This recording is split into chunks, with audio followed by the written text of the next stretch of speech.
Bright and early on a Saturday morning, 9:11 on the West Coast, 11 minutes afternoon on the East Coast. Welcome to the Krueger Show. Coach will be in the house. He's going to join here in a couple minutes. Hope everybody's having a great beginning to their weekend. A little college bowl season. NFL today. Niners go tomorrow. Welcome to the Krueger Show, brought to you by Pig and a Pickle, the best barbecue in all of Northern California. Check them out. They're in Emeryville and Corte Madera. They're open 7 days a week from 11 a.m. till 8 p.m. or until they run out. Go get the brisket chili. Go say hi to Damon and Mary. Tell them that Larry Krueger sent you. Pig and a Pickle, the best barbecue in all of Northern California. We were just out there for a meet and greet for the Cardinals game. Awesome restaurant. And we are also brought to you, top right corner, New York style Italian sausage. The only kind of Italian sausage I eat is New York style Italian sausage. You can find their products in all Northern California grocery stores. The Italian mild, the Italian spicy, the chorizo. My wife picked up some chorizo this week and made chorizo and eggs for the kids. They love the chorizo and eggs. They've got some seasonal sausage right now, sausage with cranberry, the Christmas season sausage that they make, the holiday sausage. It's all really good. They make their own raviolis, New York style Italian sausage.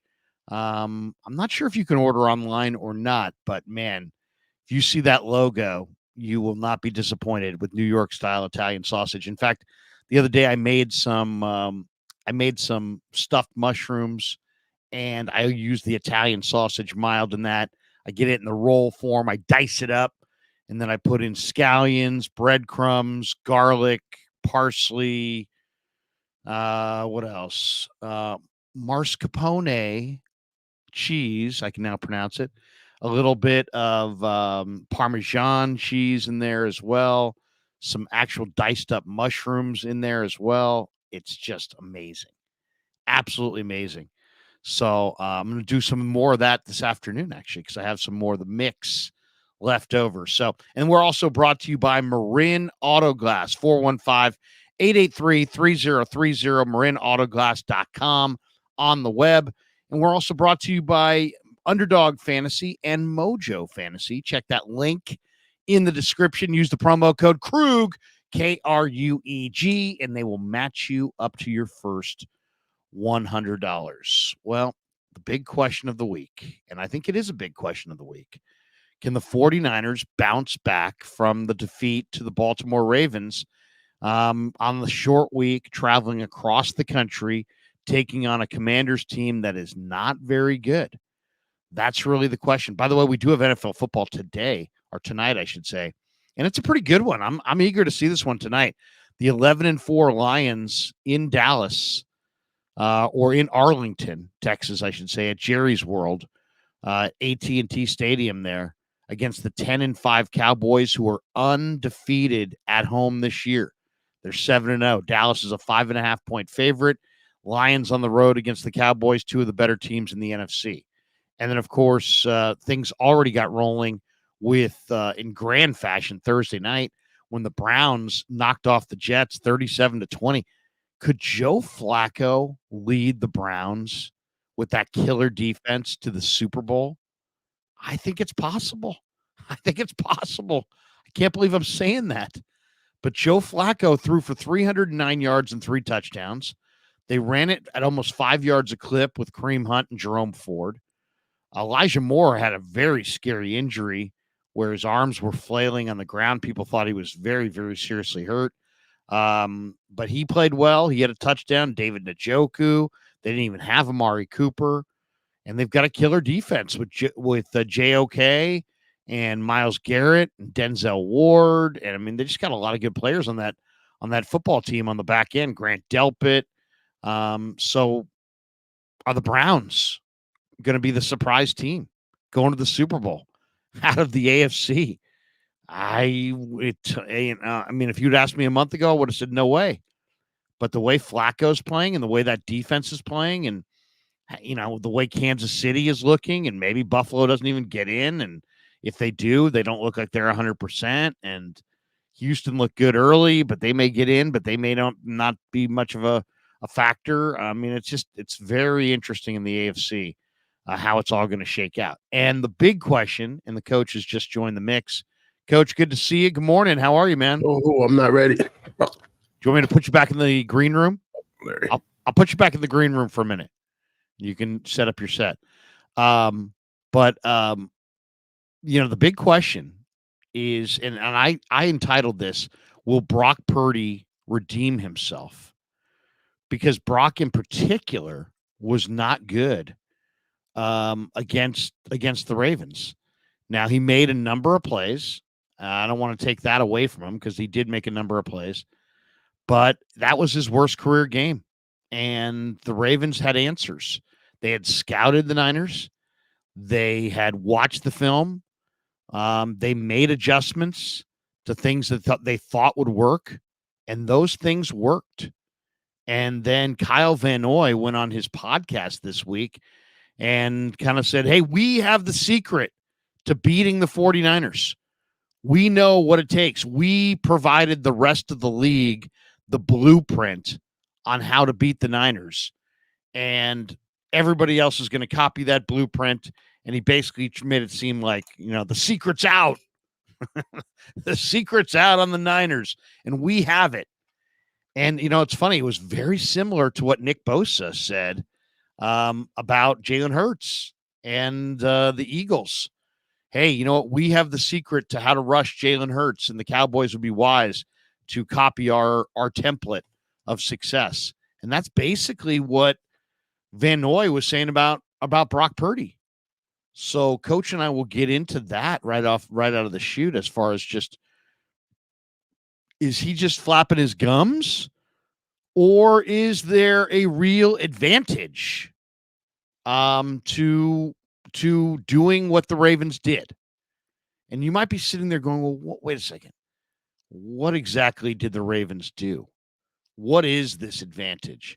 Well, first of all, Kyle Van Noy's a defensive player. So he's not talking about what the Ravens offense did. What the Ravens offense did was they had Lamar Jackson, and he was great. And he just made play after play after play after play after play. RS in the chat. Annoyed with Van Noy. Yes, I'm annoyed by Van Noy as well. Spencer Alsey. Kyle Van Noy was just copying Nick Bosa. Yeah, there you go. But in reality, if you said, did Krug, you watched the film, you were at the game. It's amazing, too. You're at the game, you know so little. You watch the TV copy, you know only a little bit more. You really don't know what you're watching until you actually watch the sideline wide, the end zone wide, the coach copy, the copy that the guys stare at when they're looking at all 22 and they're trying to have an idea of what's going on out here. You got to get that bird's eye view. And it really is interesting. I thought I read a great article, too, about it by a guy named Wynn on The Athletic. That was fantastic. And I'll just give you just a brief snippet, and then we'll bring in the coach here and we'll get his thoughts.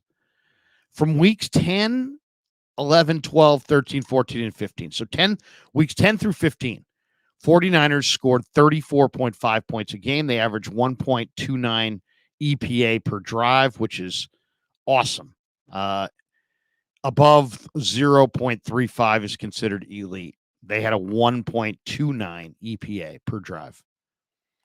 And the Ravens obviously halted that whole thing when their defense came to town, number one defense.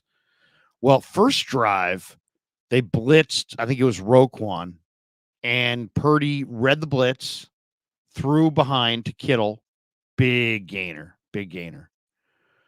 Well, at that point, we saw Mike McDonald, the very young defensive coordinator of the Ravens, who usually brings some extra pressure by using Queen or Roquan up the gut, said, you know what? I'm going to bring edge pressure against Brock Purdy. And the Niners, the Ravens understood that Brock Purdy's really good at carving teams up in the middle of the field. He's really good at reacting to the blitz. He sees it. He identifies it. He's decisive. The ball comes out quick. So it's hard to blitz him despite the fact he's 20, now 24. And so if you send a linebacker and he's got a hot read in the middle of the field, that's an easy throw for him to make. So they blitzed him off the edge, and Brandon Stevens tipped one of them into the air that was intercepted by Marlon Humphrey. And they took advantage of the fact that the Niners at times will line up in some compressed formations, and that shortens the field as far as it if you're blitzing off the edge and you've got a compressed formation, your corner can get home on the quarterback. And so they did that, and they did it more than one time. And Stevens, after the game, described Purdy as a spot thrower. He throws to spots, and that the Ravens, all they needed to do was be in those spots, and they could shut off his water. And they kind of did. They blitzed off the edge. They got home. They forced the ball out of his hands quickly. And then they crowded the areas of the field in the middle of the field where they felt like Brock, the windows that he loves to throw into in the middle. And then they dropped Hamilton into a deep zone and disguised him as a guy who was playing almost like a cover 3 type look, where he's spying, the corner wide receiver matchups, but in reality, he was totally staring at the quarterback and just trying to read the quarterback's eyes. He came away. Hamilton himself came away with 2 interceptions. The Ravens came away with 4. So I think you got to credit McDonald for just film study and just basic evaluation. Now the question is, can the Niners react? Can they adjust? And that was the question that I asked Brock Purdy earlier this week. I said, hey, after watching the film with Kyle and watching some of the defensive wrinkles that the Ravens provided, do you guys have the answers? And he kind of dodged. He kind of dodged the question, to be completely honest. He said, we liked our plan. There were plays for there to be made. We feel confident if we get them again that we'll do better. But he's like, it was on me. He basically said, it wasn't on any adjustment or anything else. It was on me. I've got to be better. And the one thing I would say is Brock needs to show more patience. Brock definitely needs to show more patience. We welcome in the coach. Coach, what's going on, Larry? Hey, how you doing? Good morning. And we're getting ready for a big New Year's Eve here in a couple nights. Mm-hmm. Little college bowl season today. We got some NFL tonight, Detroit and Dallas. We're, of course, going to talk a little Niners Commanders. Definitely. What do you think? What did you think of the Ravens game plan? And what did you think of Kyle Van Noy this week saying, we've got the template. We've got the secret to how to beat the Niners. And now we've shown everybody how, and they'd be wise to copy what we did. Is he just talking, or do you think they actually did something that is sustainable and can bother the Niners if other teams do the same thing in the games that are ahead? No, I mean, you can talk about blueprint because, everybody wants to be the first in the NFL. It's a copycat league. What I frankly saw was it was more on us than it was the Ravens in certain areas of the game. I don't want to make that like a whole, a generalized statement about everything. One thing that you have to have as far as a blueprint is concerned is you got to have the horses. You got to have the bodies. You got to have the talent. Ravens. Yeah. The Ravens have the talent, right? And they really did. Yeah. And that's something that we just don't see week in and week out. Let's just be honest. We don't see defenses where there's really no holes, right? There's just different contexts of what these athletes are going to do. So that's one side of it. 2, you can't really talk about a blueprint when contextually we can adjust and we didn't. And that's something that is a little frustrating, right? Because I could see if we kind of left it all out there, we were complex in the run game. We mixed it up in the short and intermediate pass game. We got really into our quick game. I mean, everything. We utilized our play action game.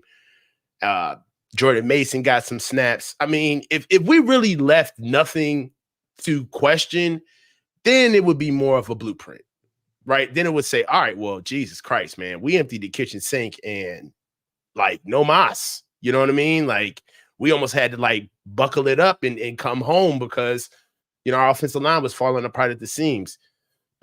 But ultimately, I touched on this on my show last night. The blueprint is Kyle. That's what he's talking about. I feel like it's a signal. It's a virtue signal towards Kyle. You saying that Kyle has become too predictable in what he does? Yeah, that's the blueprint. The blueprint is we know the Niners don't adjust if you get them off script. And if you come in with the game plan that takes away what they want to do, they won't change. It's very hard because the Niners are known for coming in with their own game plan and having an offense that can find the spots that the defense is most weak at. And, you know, for all of the things that we talk about with our offense, you could just be honest in the fact that we dictate.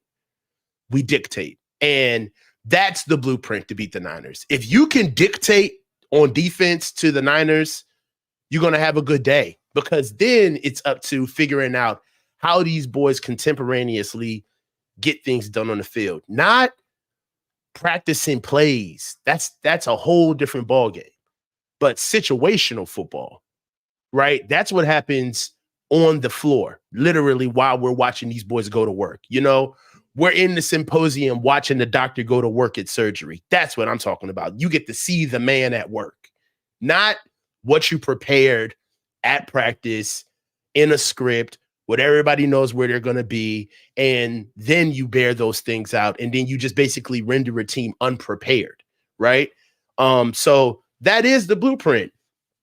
The blueprint is you got to have the dogs.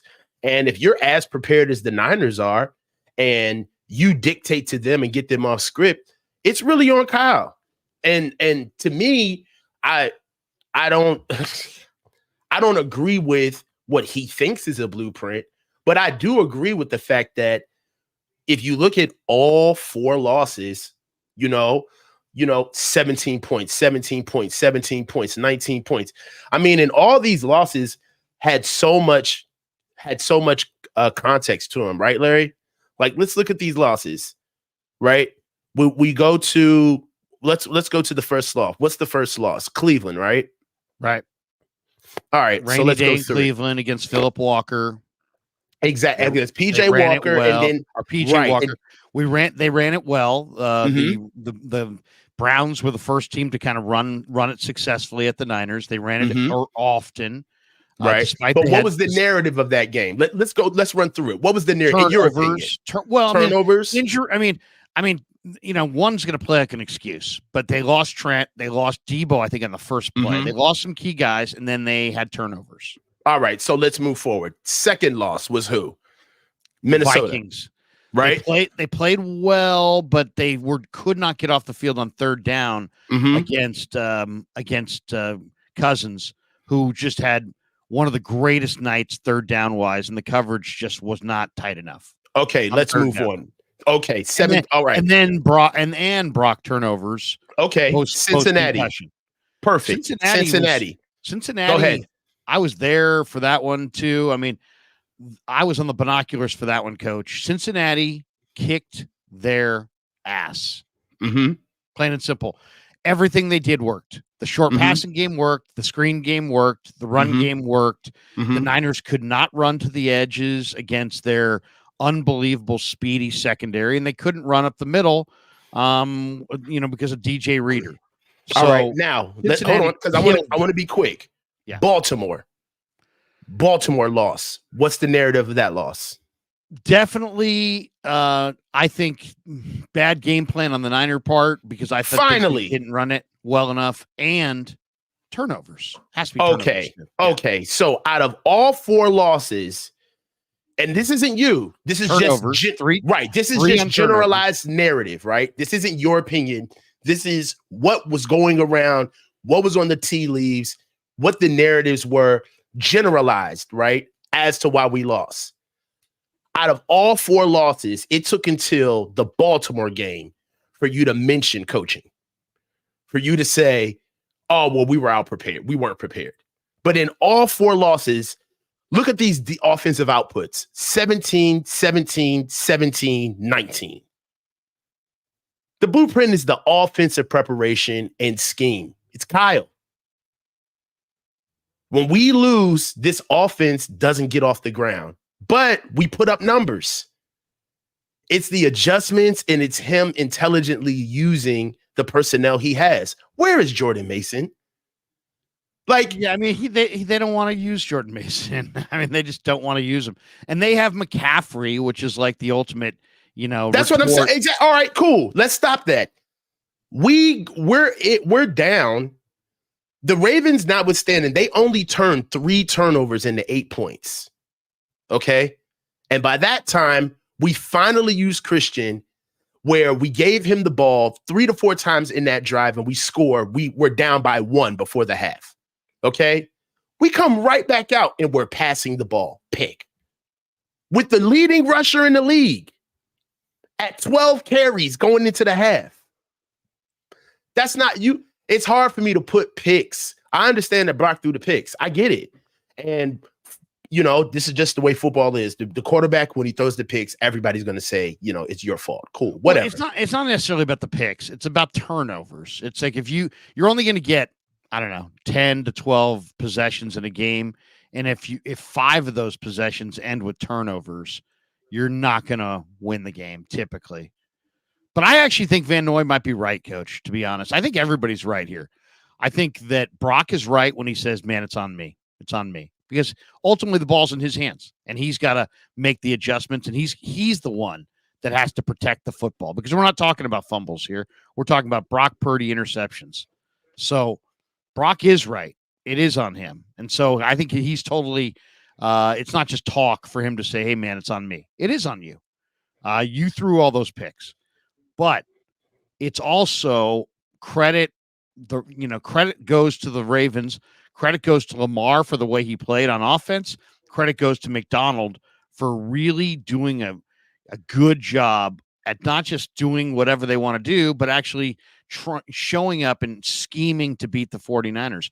And I think Van Noy's onto something, even though he's annoying, and it's annoying to say that. And I'm sure it was annoying for the Eagles fans to hear Bosa say that, or the Cowboy fans to hear Bosa say that.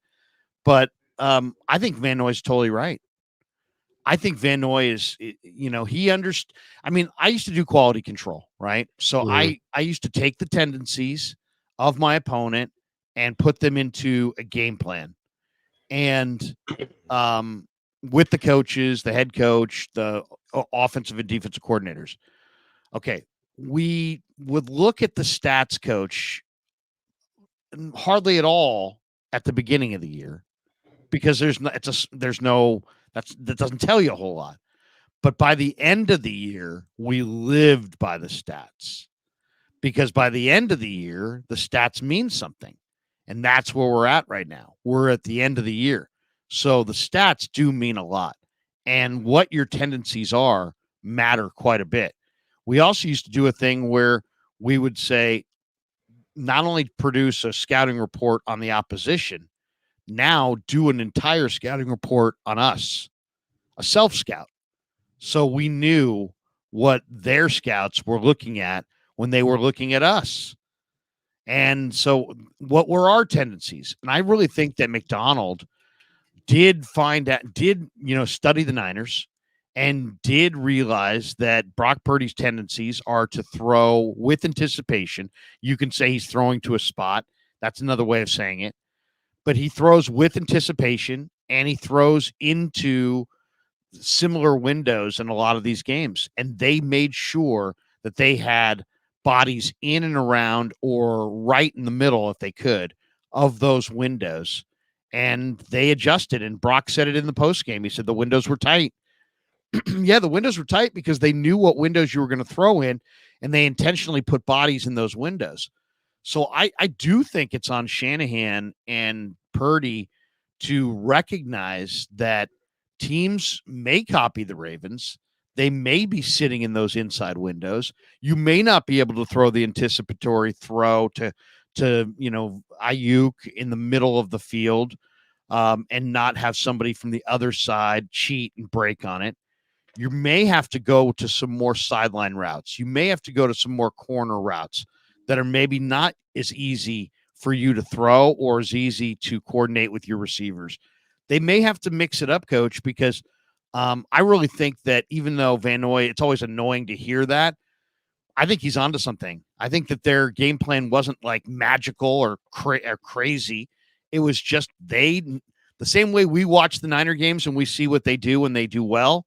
They watched the Niner games and saw what they did when they did well and said, how do we stop that without changing our defense? And they said, you know what? We're going to blitz him off the edges instead of in the middle. We're not going to give him the predefined reads that he can make easy throws. We're going to force him to throw it outside the numbers and down the field. And we're going to have somebody lurking and staring at him and reading his eyes. And they did all of it, and they did all of it expertly. So I actually think that you're right, though. You're totally right as far as the Ravens have awesome personnel. They've got Roquan. Yeah, they can talk like that. Right. They can talk like that. Roquan and Patrick Queen in the inside, in the middle, intermediate level. They've got Stone and Kyle Hamilton. And in this last game, they played Ronald Darby and moved Humphrey inside, who's also a very good player. So yeah, and Marcus Williams is a pretty good player. So they had 6 or 7 really good players in the middle of the field that really carried out their game plan well. Mm-hmm. I don't know if the Commanders have the same talent, but it is going to be interesting to see if the 49ers, when they do try those same patterns this week, is Cameron Curl sitting right there waiting for the ball? Are the Commanders sitting in those holes? Is it congested? Are the Niner receivers taking big hits in the middle of the field? Or are you seeing more down the field corner routes and out routes and things outside the numbers? To me, I'm not saying that they have the secrets, but they did make adjustments, and we'll see if the rest of the league copies those adjustments starting this week with Washington. Yeah, I mean, Washington is going to be a good game to just really bounce back from. They, excuse me. You all right? Yeah, I'm sorry. They have holes. They're not necessarily a tough defense. They've traded away half of their guys, and I think Ron Rivera's on his way out. For me, it's hard for me to stick on the blueprint situation when we don't adjust well. I mean, that's an Achilles heel about our team. You know what I mean? Like, do you think they can adjust? I mean, do you think Brock can adjust as far as, or do you think he has to throw the in-breaking routes? Do you think he can throw the corner route? You think he can throw the deep out? I think he can. I just think they're harder throws to make. We're going to have to see. Because so this is the thing. They've done an amazing job at giving Brock exactly what he needs. But I think one of the biggest things that's not being highlighted in this loss is the play of the offensive line. You just can't get around not being able to be tough up front. You can't get around that. That's the most physical part of the game, what happens at the line of scrimmage. And we had a rough go of it. So much so that you could tell that our offensive line knew what type of day it was, right? They knew that this was going to be a hat on a hat day. Now, if I play O-line, which I did and coached it, if we're going into a physical football game, Larry, the first thing that offensive linemen want to do is go forward. We want to run block, right? Like, I want to feel these guys. I want to understand the physicality of what we're dealing with. You want to deal blows. You don't want to absorb blows. No, that's really what pass blocking is. You're absorbing blows. Yeah, and starting out a game with a defense that physical and you're already passing the ball, I know that a lot of people don't necessarily feel that because everybody has never played the position. But from an offensive line perspective, it is frustrating when you start a game passing the ball, because what it also says is that from an offensive perspective, you know that there's a physicality issue that we can't handle with these boys. And you're engineering around us. You're not necessarily putting us in the best position to be offensive linemen. You're really kind of just putting us in the best position to kind of stay out of the way.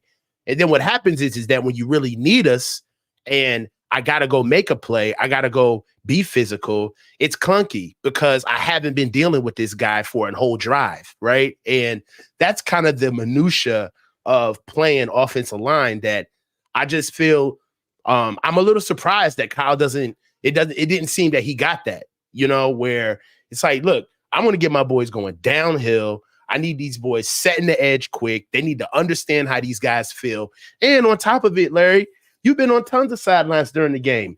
You understand that we could talk about X's and O's all day. We could talk about schematics, what you need to do, what these boys are going to show you when you first get in there. But Larry, once the ball rolls out, all of that's out of the window because now we have real results, right? And what's the first thing that happens during games, Larry? What are coaches asking? How do they feel? Are they everything we said they were? Are they physical up front? How tough really are they? Let us know, right? So we can start adjusting the game plan to the data that you guys are giving us on the field. It just doesn't seem like that conversation is happening with us, where Kyle understands the scheme that he wants to go through. And then for some reason, you don't ever really see players going up to Kyle, kind of giving him a little bit of information, telling him, hey, so-and-so's weak over here. Yo, I really think we could run right today. I understand that you didn't see that on film, but today we got him. Let's try it out. Let's go. I just don't necessarily see a lot of just the nuance of the game happening. And that's what I feel like the blueprint is against our team, where even when we lose, it's, the Cleveland Browns game was a close game, and Brock honestly kept us in that game. And, you could say that he was the arsonist putting out his own fire. True. But he still put us in a position to win the game. That's facts. And, we could look at those games, but outside of that Cleveland game, offensively, we kind of like fall off of a cliff when we lose. Yeah, we can talk about some of the Cincinnati game. Defense was horrible. They didn't play to their standard, right? Minnesota game, Wilkes had to go up there and we publicly castrated him, and he had to admit that it was all on me for one play, right? We didn't talk about the offense putting up 17 points against the 20th ranked defense in the league, right? And the number one thing that we took as an excuse was Kyle literally said out loud, I wasn't necessarily prepared to do what to do with the offense when you lose Debo and Trent. Losing two of them really shocked me. I wasn't prepared for that. What do you mean you weren't prepared for that? It's your job to be prepared for that. So for me, when we see these 4 losses, I understand that, in a vacuum, each loss has its own story. True. But we're 2 games away from finishing the season now, and we've got enough data. We've got enough data to start correlating what some of this stuff means. And honestly, in a vacuum, we can talk about what happened in each loss. But one thing that is a common denominator with all of the losses that the offense has struggled, and Kyle has been out-coached on all the losses. Those are facts. Nobody likes to just say that. Kyle got out-coached. You can't have Mike McDonald come up to the 49ers. It's like we could sit here and talk about Lamar Jackson all day, right? And what he did to the Niners. The Niners have 2 MVP candidates on their offense too, right? And we only generated 17 points on offense with 2 points from the defense. So there's lots of different ways to look at it. I mean, then Greg Cosell was like, hey, man, they had 230 yards of offense. They ran the ball up and down the field on these guys. They could have had 500 yards of offense against the number 1 defense. So he's definitely saying it's not Kyle. It's just, it's just the bounce of the ball. Okay. But let's do this. At the end of we had 200, we had over 400 and what was that? 489. We had 489 of total offense, right? we could have had 500 yards. And he's right. We had 230 yards of total offense in the first half with 3 picks. I'm just saying. Okay? All I'm saying, coach, is I'm not saying that you're wrong. I'm saying no, I'm not arguing with you. I'm not saying the Niners are second in the NFL in total offense. They produce over 400 yards per game on average. They're third in the NFL in points per game. They average almost 30 a game. I understand what you're saying about Shanahan, but I mean, at the end of the day, you're talking about an offense that's cooking. You're talking about the second-rated passing offense, the fourth-rated rushing offense, second in total offense, third in points. So we're talking about a really, really good offensive team where he's the coordinator and head coach. So, I mean, I understand what you're saying, though, because I do agree that he needs to adjust, and there's some gaps there as far as I personally think it was on Kyle, coach, that he didn't run it more at this Ravens team. You know, the Ravens had shown, I mean, they were the number one defense in football, but they were dead last at defending the run in 21 and 22 personnel. And the Niners run 21 and 22 personnel 60% of the time. And yet in the first quarter, it was 2-to-1 pass run ratio. It should have been 2-to-1 run pass ratio. And after a couple turnovers, it should have been probably 2.5-to-1 run pass ratio. But they didn't make the adjustment. They passed and they passed and they passed all day. I mean, to me, they misread that. I don't think that the Niners went at the Ravens and went at their weaknesses as well as the Ravens exploited the Niners' weaknesses, which is coaching. So there's no doubt in my mind that Harbaugh and McDonald outcoached Shanahan and the 49er coaching staff. So I agree with you in this game. But overall, of course, Kyle's a pretty damn good offensive coach. That's all I'm saying. But go ahead. I mean, I totally agree that he blew it by not running the ball in this game. But I also think Brock blew it as well because Brock is in this forever aggressive mode, coach. And that's great. And it sounds good. And it's better than being the check down king. But there's a time to check down. You know, checking it down is not always just ridiculous football. Sometimes it's the right thing to do. And in this game, I think he could have checked it down a couple more times. And I think if I see any common denominator of Brock Purdy that I would like to criticize or change, it would be that he doesn't check it down enough. And I'd like to see him do that more, especially as these games, you know, get tighter against better teams. Be more patient. Yeah. Brock is going to take his paces and his lumps because he's still young. And you know, every experience for Brock is a new experience. He's having tons of firsts before our eyes. And this was just another first for him, right? Seeing another hot team coming in number one from the AFC with another MVP candidate while you yourself are an MVP candidate. And you could see that in certain parts of the game, he wasn't necessarily pressing. I would almost argue that certain parts of the game where it looked like Kyle's game plan was pressing, you know, where, you know, you can't throw picks if a pass ain't called. You know, I look at it from that perspective, you know, where I understand that he threw a pick, but some of those plays, I don't even think he should have been running. You know, especially with Christian and with our offensive line. I mean, if I played in this game and I was playing O-line, I'd be frustrated with the game plan. We didn't run enough. You know, we should have slowed it down. As far as the Ravens are concerned, I really don't even know what the Ravens showed us because I feel like they just did enough. They did enough to win. I don't necessarily think offensively we put them in a position where they really had to answer to us a lot and put stress on them. We let them off the hook for only scoring 8 points off of 3 turnovers with not slowing the ball, with not slowing the game down and putting up 6 on longer drives. Like we talked about, we did have over 400 yards offense on them. And yes, if we didn't have the picks, we definitely would have had over 500 yards total offense on them. But we had a 90-yard drive and a 46-yard drive when we were already down 33-12 with 6 minutes left to go in the fourth and 3 minutes left in the fourth. Those 2 drives add up to about 147 yards off of the 480 something that we had. So right about there, you got about 150 yards of just garbage time on our offense anyway, which really puts us at like just over 300 yards total offense if you look at it.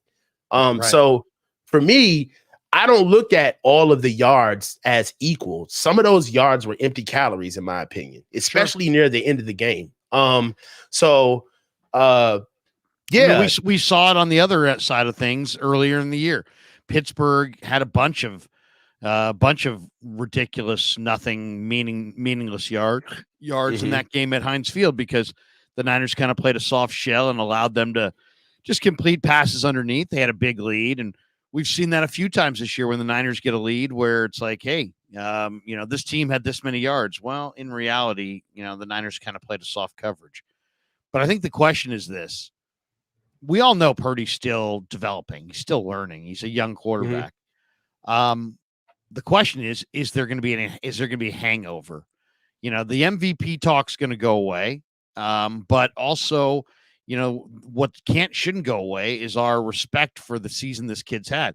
He's the first Niner quarterback since Jeff Garcia to have over 4,000 yards passing. It speaks volumes about how bad the Niner quarterbacks have been, since Garcia. But a lot of people felt like Brock Purdy and the Niners and maybe Kyle Shanahan to some degree got exposed. Van Noy suggested it. We're going to find out how, if that's actually true or if he can bounce back. It's a good opportunity this week for the bounce back coach because Washington has allowed a passer rating of 113 this season. That's the highest in the NFL. So the 49ers should come into this game against the Commanders and they should have a lot of success, and Brock should bounce back with a big performance. If he doesn't bounce back with a big performance and you see more problems, turnovers in the middle of the field and all kinds of guys standing in the windows that Brock wants to throw into, we'll know that they haven't made the adjustments necessary, and that will be a very, very bad sign.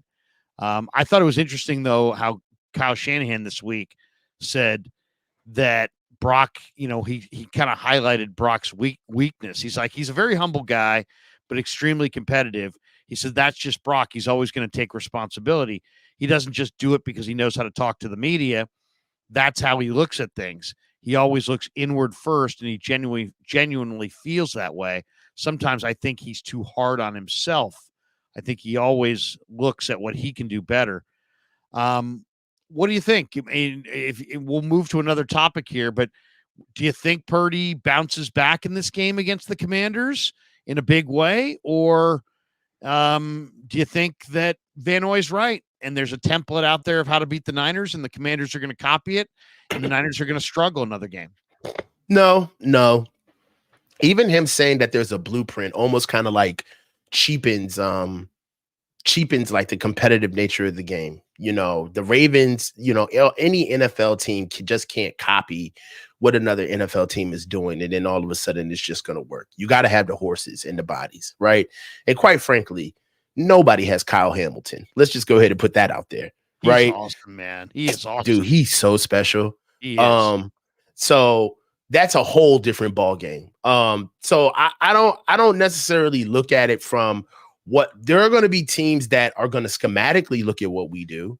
If we open the game the same way we did and continuously putting Brock in bad situations just because he's still producing, that's one thing that kind of you can see what's the byproduct of being so beholden to offensive football or understanding that our team has such a good scheme is that it's almost as if even in losses, fans are still kind of looking for the silver lining. And we still forget the fact that even with the best offensive scheme, the name of the game is to win. Okay, that's the name of the game. And if we got a scheme that can move us up and down the field in between the 20s, but we can't punch it in the end zone, then what the hell is the scheme good for? Okay, so if we have such a good scheme to the point where we can even put up numbers and still only generate 17 points, that's a problem, right? And it's not about the scheme, it's about the driver of the scheme, right? Who's calling it. right? Having the emotional intelligence to not get wrapped up in what you want to do at the moment and understand what the game is giving you at the moment.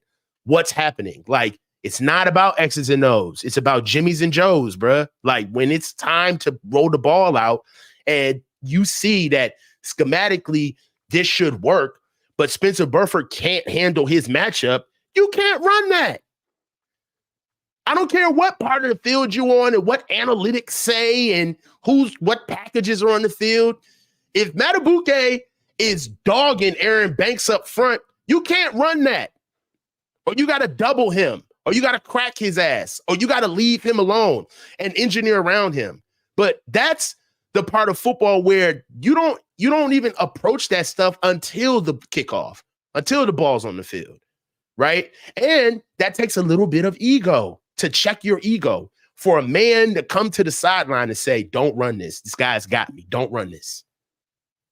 They know what's going on over here. Don't do this, right? I know that that's hard for coaches to hear at the time, but man, ain't nobody got time to be caring about how you feel about what the scheme is, how the scheme is being responded to at the moment. And what the Ravens did was, I feel like it wasn't necessarily they took advantage of spots. Brock is always going to throw to those spots on the field because that's what he's good at. That's helping out your players, right? That's putting your players in the best position for them to be successful. That's coaching. But also coaching also is understanding that when we got to circle the wagons, all right? And if we're talking about Kyle, if we're talking about Brock pressing and Brock's ego, where's Kyle's ego at? We should have been running the ball, right? Like, come on. We got the leading rusher in the NFL. We're down by 3 picks and we're still passing the ball. That's egregious. You can't get around that. So for me, that's why I push back on the blueprint stuff. It's not there would be a blueprint if I saw every context of our offense being pushed out. Like if we were doing play action, our short game was there. Brock was under center. We did more 2-back, understanding that we're going to slow this game down and just get a score. Like then I would be a little bit more worried. Like, man, all right, and the injuries. But I don't feel like we put our best foot forward schematically out there because, I just feel like our game plan wasn't necessarily good and we got excused. We excused that away because we were getting cheap yards. And then in the second half, of course, you got 3 guys missing from your offensive line, and some people wanted to see, the Niners be more aggressive, take shots down the field, but they didn't want to, get their quarterback more hurt, and then they pulled Brock out of the game ultimately and went with Darnold. So they kind of got caught in between as well. The Niners this week can wrap up the number 1 seed, a bye and home field advantage. If they get a win, and if the Lions lose to the Cowboys and the Eagles lose, is it the Giants or the Cardinals? Say that again. Who do the Eagles play this week? Is it Cardinals? Eagles play. I think it's Cardinals. If those teams lose and the Niners win, Lions lose tonight to Dallas, Eagles lose on Sunday to Arizona. Is that in Arizona or in Philly? I think that's in Arizona. Okay, so if the Eagles and Lions lose, no, it's in Philadelphia. It's in Philadelphia. Okay. Yeah. So if the Eagles and Lions lose and the Niners win, the Niners wrap up the number 1 seed. They wrap up a bye. They wrap up home field advantage with a win. And that would be incredible because that means that the Ram game does not matter in week 18. Now, even if the Niners don't clinch, the Niners right now are at 79.2% to get the top seed with a win, but a loss would drop them those odds all the way down to 16.2%. So they have to win this game to, still be in command of that number 1 seed. The Commanders, by the way, as far as what's at stake for them, not much. Nothing. Just picks. Well, yeah. Draft positioning. They still have an outside shot at the number 1 pick if they lose. So there you go. But here's the question I would have for you as we hit a couple other topics here. The 49ers, Trent Williams practiced. He's going to go. Aaron Banks is questionable with the turf toe. We don't know what his status is. If he can't go, I would imagine Ben Barch starts at left guard. Jake Brendel's going to start at center. Feliciano's going to start at right guard. They're going to start Colt McKivitz at right tackle. McKivitz coming off of a very, very rough game where he gave up a lot of pressures. The 49ers coach are 25th out of 32 teams in the NFL in O-line spending. They have not spent very much money on their O-line. Mm-hmm. And it's starting to show. It's like when they're fully healthy, it doesn't stand out as a disaster because you still have Trent Williams and Aaron Banks on the left side. That's a really good left side. Brendel's played efficiently most of the year, so he gives you kind of a representative effort at center. And Feliciano and Burford have been okay at guard. And, McKivitz has had a rough year, but he's also at times had some good games. So where he's been actually pretty effective. So they've spent less because they let McGlinchey go to Denver. They saved a lot of money. Grant referred to McKivitz as just cheaper version of McGlinchey. That he's basically McGlinchey this year, except he's just cheaper. He's just cheaper. The Niners overall 25th in O-line spending. There's no doubt the number one goal of this offseason is to improve the offensive line. Let me ask you this, though. They're not going to have the offseason before the postseason. The postseason comes before the offseason. So there'll be and there's nobody. There's no Chase Young. There's no Randy Gregory. There's no reinforcements that you can get for your offensive line. What you got is what you got. Other than the guys they have, it's just going to be guys off the street. Do the Niners have, in your mind, Coach, a good enough offensive line to win the Super Bowl this year? Or is their offensive line at a level that is below what it's going to take to win the Super Bowl, and it's going to be the reason they don't? All right, well, let's look at it this way. If you're going to take it to the Super Bowl, then already let's just negate the teams in the NFC, right? So let's go ahead and forget about Detroit. That means we would have beaten Detroit, possibly Philly, or possibly the Bucks, the Rams, or the Cowboys, whoever, right? Okay. This offensive line possibly would have to see Buffalo, Baltimore, Cleveland, or Kansas City, right? So that's the way I look at it. In the Super Bowl, right? Yeah. Because your question was, is this offensive line good enough to win a Super Bowl? Or even get to the Super Bowl? I mean, we're not even talking about the NFC teams that could also beat them along the way. In a Super Bowl, we already saw what this offensive line did against the Ravens. They struggled mightily, okay? No doubt. In the Kansas City Chiefs have a very good defense this year. They are struggling, ironically, on offense, but their defense is very good. Okay, Chris Jones and the boys up front, big time. They have a strong D line. All right, I could see us having trouble with that D line. Miles Garrett is a problem. Cleveland, we already know what Cleveland did to our offensive line. Darius Smith, Miles Garrett. So if you look at when we struggle, had a big game. Yeah. When we struggle, and then there's other teams that we beat where we were just better than them from a holistic standpoint, pound for pound better than them. But offensive line wise, they got our GOAT, but we just had more talent than them. Arizona comes to mind, right? Arizona comes to mind where they got at our offensive line. So for me, that's what I feel like keeps rearing its ugly head because it's the only thing that you really can't do anything about. Right? There's no type of automatic production or development that you can get out of what we have up front, right? You kind of have what you have. So I mean, the Niners have a good O-line coach, but you can't. There's no reinforcements on the street.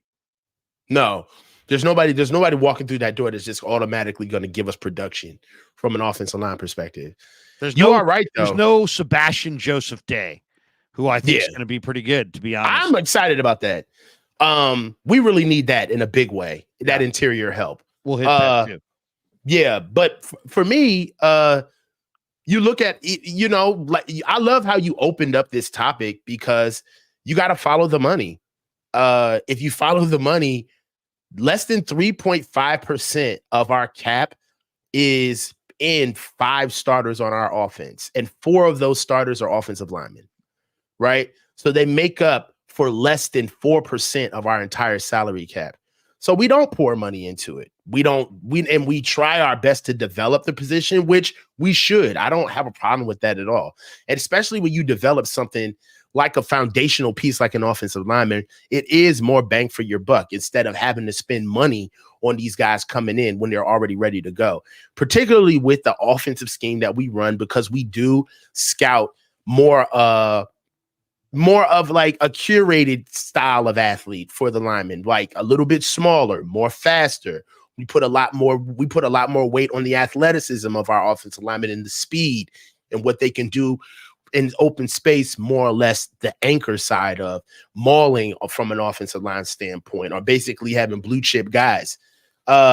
With that, I feel like they should put a little bit more emphasis on drafting better, not necessarily finding guys that you can develop, but drafting better, and being more intentional about it. I mean, running back is a disposable position in the NFL today. I'm sorry. Like, even Christian, God love him, he's the leading rusher in the NFL, and it doesn't feel like it. I remember 15 years ago, the leading rusher of the NFL was the apex guy. He was the tip of the spear. He was getting the ball 25 to 30 times a game. Everybody knew who was getting the ball. It ain't like that no more, right? Like, Christian's the leading rusher in the NFL, and he's more of an auxiliary guy that can do a lot of different things, is what makes him special.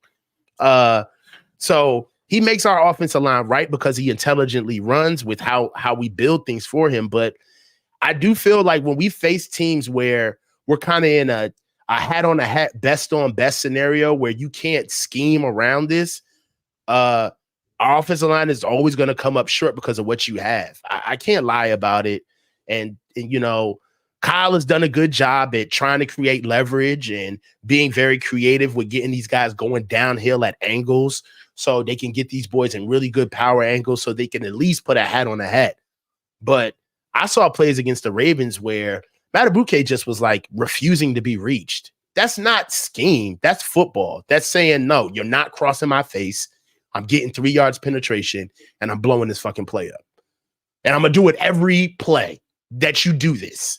You can't scheme around that, right? So for me, that's the part of the game where, if we're looking at the team in the sense of a car, like, that's your carburetor right there. That's what makes everything go. So it is something that I love. I would love for them to have like a concerted effort to get stronger, because it also proves in point that if Brock is really going to be our franchise quarterback, which they've all said that he is, then you got to start protecting him better.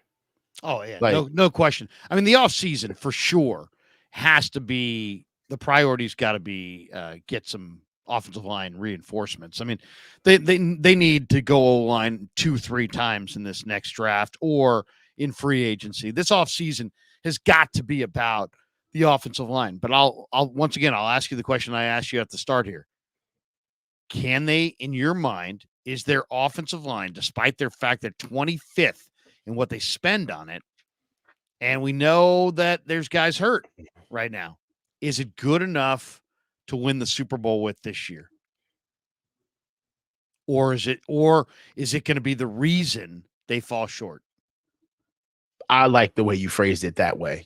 Like, saying if they're good enough to win a Super Bowl, that's kind of like our defense is good enough to win a Super Bowl. You see what I'm saying? Like, well, I mean, it's part of the offensive. Yeah. Like, if you're asking me that question, okay, let me put it like this: in the context of the rest of the team. Yeah, in the context of what they've shown me throughout the year, they worry me the most about our offense. Yeah. Right. Like, if, in the context of what we've seen, right? Am I worried at like our defense, for everything that our defense has shown us, even their worst games, all combined, they've shown me that they are a Super Bowl defense, right? But if, like you said, I liked how you rephrased it.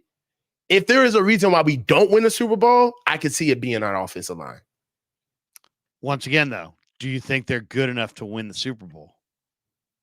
The offensive line. On this team. I mean, when taking into account the rest of the team, which is God damn. Oh, no, I don't.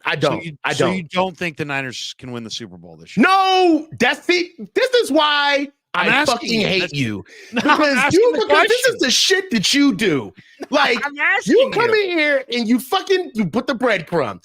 You put the breadcrumb. Do you think that the offensive line is good enough to win? I'm like, all right, bro, hold on. Because I see where you're going with this. You know that this is not a Super Bowl caliber offensive line. You know that. And all of a sudden you parse it into, so now you don't think they can win the Super Bowl. Like, dude. I think this offensive line has obvious weaknesses, but I think it's good enough to win the Super Bowl this year. But I definitely think it's the area that needs to be upgraded in the offseason. Right. But I do think in the context of the rest of the talent, right? They've got weapons. They've got 2 MVP candidates. They've got a good defense. They've got, all kinds of talent throughout this roster. I do think their offensive line is good enough this year to win a Super Bowl with. If they fall short, I also believe it will be because of the offensive line. But I agree with that too. I agree that if they fall short, but I think they can win the Super Bowl. Yes, but so if they win the Super Bowl, they would have done it without a Super Bowl caliber offensive line. Granted, we're in agreement. You know what I'm saying? Yeah, no. Okay. We both. I was about to say, man, don't try to get a soundbite out of me. I'm like, what the fuck is he doing right now? No, I wasn't trying to trick you. I was trying to just phrase this the way I feel about it, which is the offensive line is the problem. And the offensive line, I still think, despite being the problem, I think it's good enough to get to the finish line and be on top this year with this team. But like going forward, it needs to be upgraded. Upgraded. But I mean, we're in agreement. We're in agreement. We both understand what we're watching. It's not a great offensive line, but we both feel like they can win the Super Bowl with it. But it's going to be a challenge. And if they had a better offensive line, they'd have even a better chance of winning the Super Bowl. Oh no, hold on, wait a minute. If we had a better offensive line, I'm talking about let's quantify better. Better means if we had Detroit's offensive line, we'd be rolling. No question. No question. We. Now you're getting me saying we. You're a fan. Just stop it, Larry. Stop this shit. I can't go with the we. You are a goddamn fan. Stop it. I am a fan, but I can't go with the we. It's funny when that toy came out. My kids used to get so angry at me, Coach, because they'd be like, "Dad, and they were little. Dad, we want the we. We want the we." And I'm like, "Hey, guys, we have us. We have us. We don't need we. We don't need the we. We have us." And they're, "Dad, shut up. I hate that." And it was a joke that I used way too much. But and I had all my kids yelling at me. This is a decade ago when the Wii was popular. Everybody remember the Wii, the game, the Nintendo game. Yeah. Okay. Here's another topic that I want to get to, and I think this is a good one, and I think this is an appropriate time to bring this up. Let's talk a little bit about Chase Young. Talked to him this week. Said, "Hey, Chase, you're making your return to Maryland to take on your former team. What does it mean to you?" And he's like, "Hey, man, I'm really most excited to see my dogs." And then people asked him more questions about it. And he's like, we weren't sure if he was talking about his friends or if he was talking about literal dogs, his actual dogs.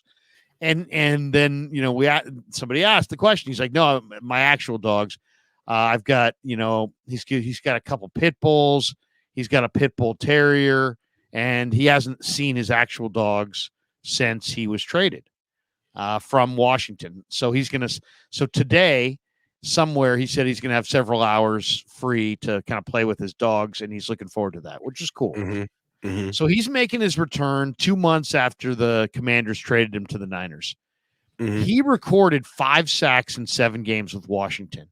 He's got 2.5 sacks in 7 games with the Niners, though he's been a backup with the Niners. He started with the Commanders. Of his 53 pass rush wins, according to the ESPN Stats and Information crew, 38 came with Washington. And so now he'll get a chance to go hunt quarterbacks, and we don't even know if is it going to be Jacoby Brissett, or Jacoby Brissett also had a hamstring pull, so they might actually be going back to Sam Howell. At this point, I'm not 100% sure who's even going to start at quarterback. But Brissett was, according to Adam Schefter, added to the injury report on Friday with the hamstring. So he's listed as questionable. In 2 relief appearances and 25 dropbacks, Brissett has yet to be sacked. But my question is more about Chase Young. What do you think? I mean, is Chase Young been what you expected, less than you expected? Are you disappointed in what he's done? As I said, 2.5 sacks in 7 games. Do you want to re-sign him long term?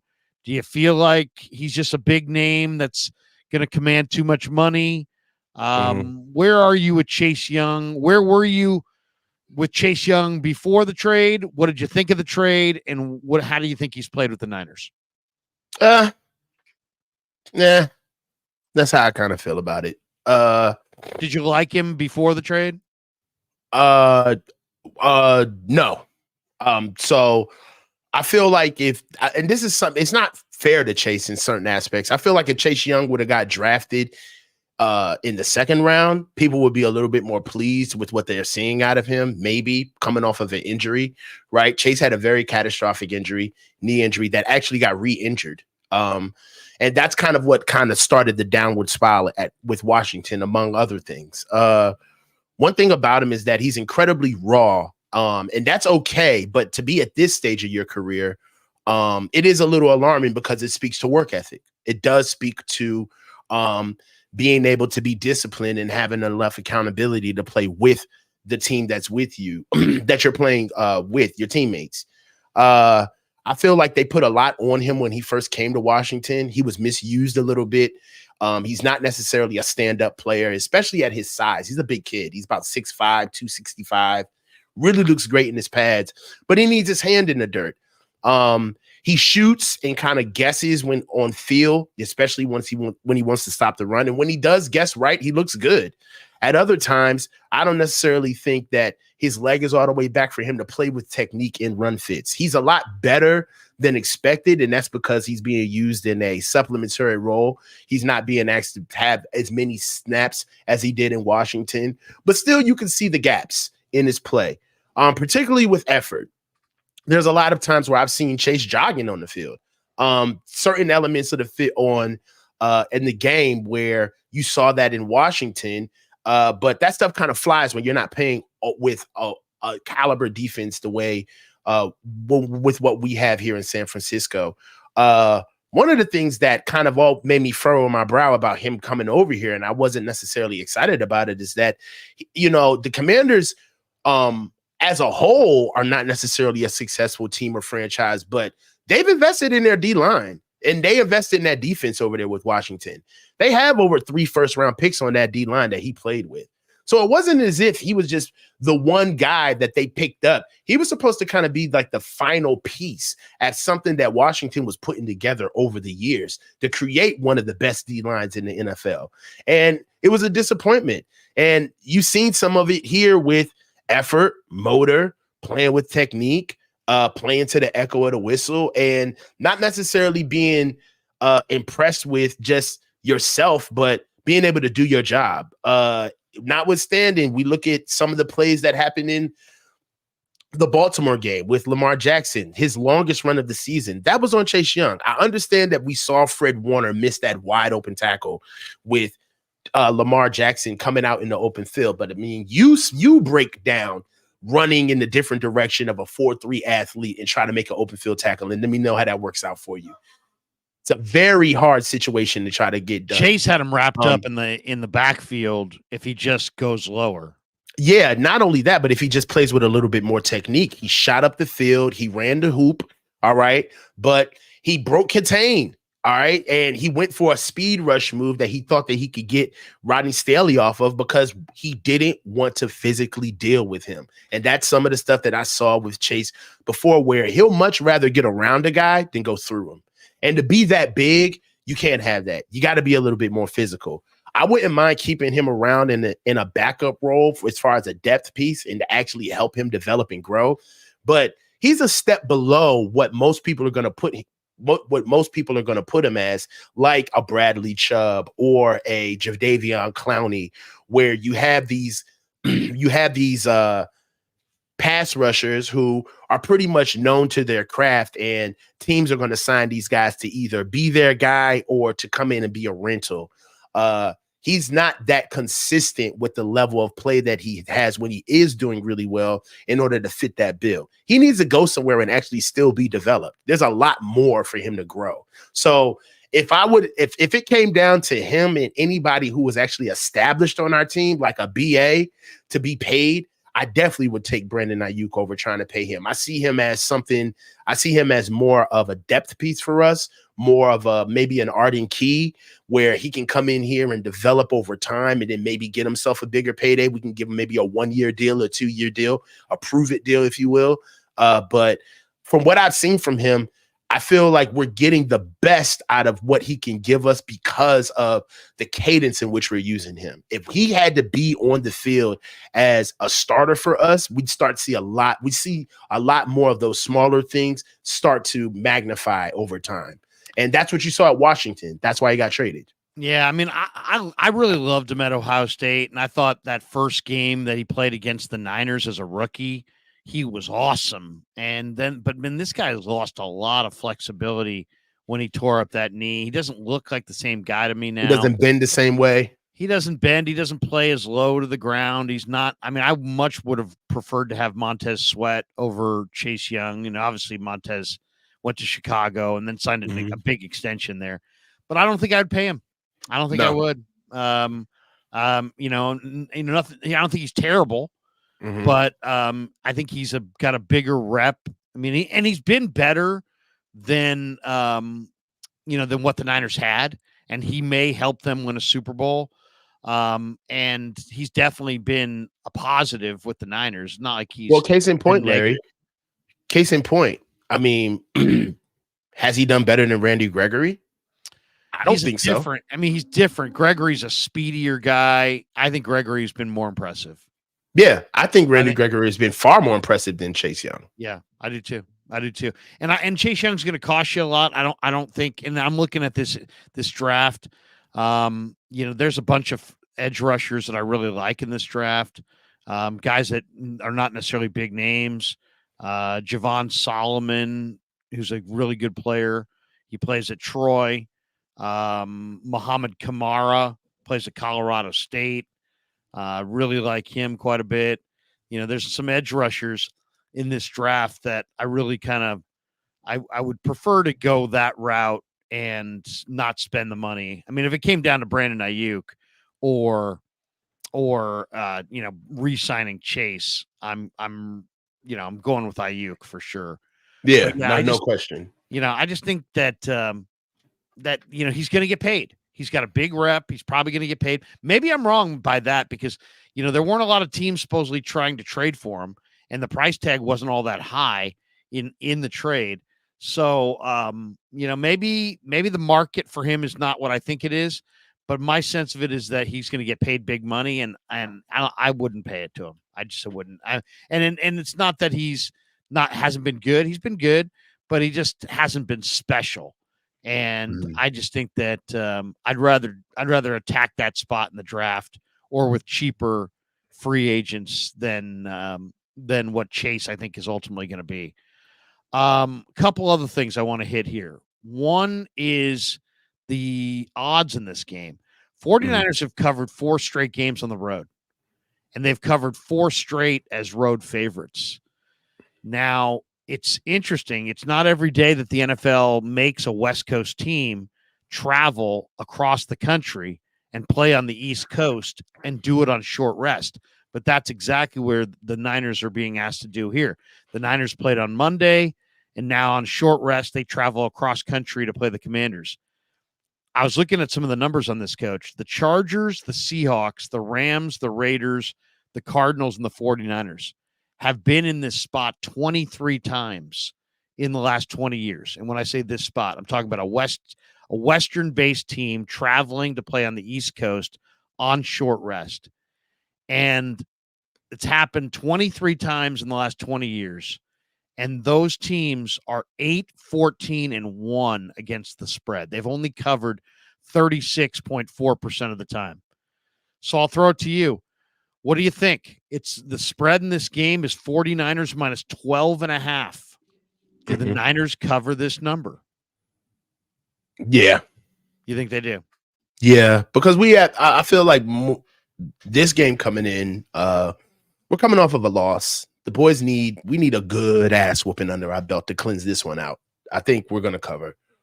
We're going to show improve. It would be a little odd to see them come out and try to just pace through the Commanders. They absolutely need this game, because if they don't beat the Commanders, it doesn't matter what happens between Detroit and Dallas and Arizona and Philly. We got to wait till next week when we got to go see the Rams. And then that's a whole other ball of wax.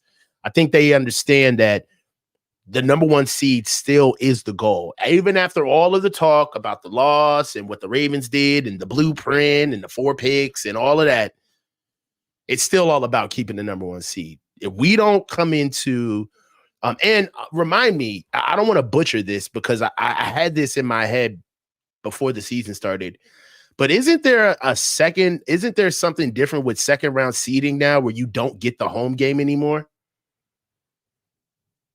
No, if you're the second seed, you'll get the home game. I think that changed, where you don't get the home game anymore if you're the second seed. You don't get the bye, but you're still the higher seed always gets the home. No, I think that changed, man. I think you need to go change that, because I feel like the number one seed is even more important this year. They changed something with the seeding with the home games coming in. We'll see in the chat if anybody knows that, but I'm pretty sure the higher seeded team always gets the home field. Right. That's what I've known that to be traditional as well. Right. But I feel like this year they did change something with it. I want to go check it, honestly. But for the number one seed, it's still exponentially an easier road. You get 2 natural buys in the bye that you get for being the number one seed with home field advantage, and you get a Super Bowl bye. So these are something that we definitely need. Rocky Mountain Razorbacks is a higher seeded team gets home field, as far as I know. But I think he's just going off what he thinks. If anybody can look that up.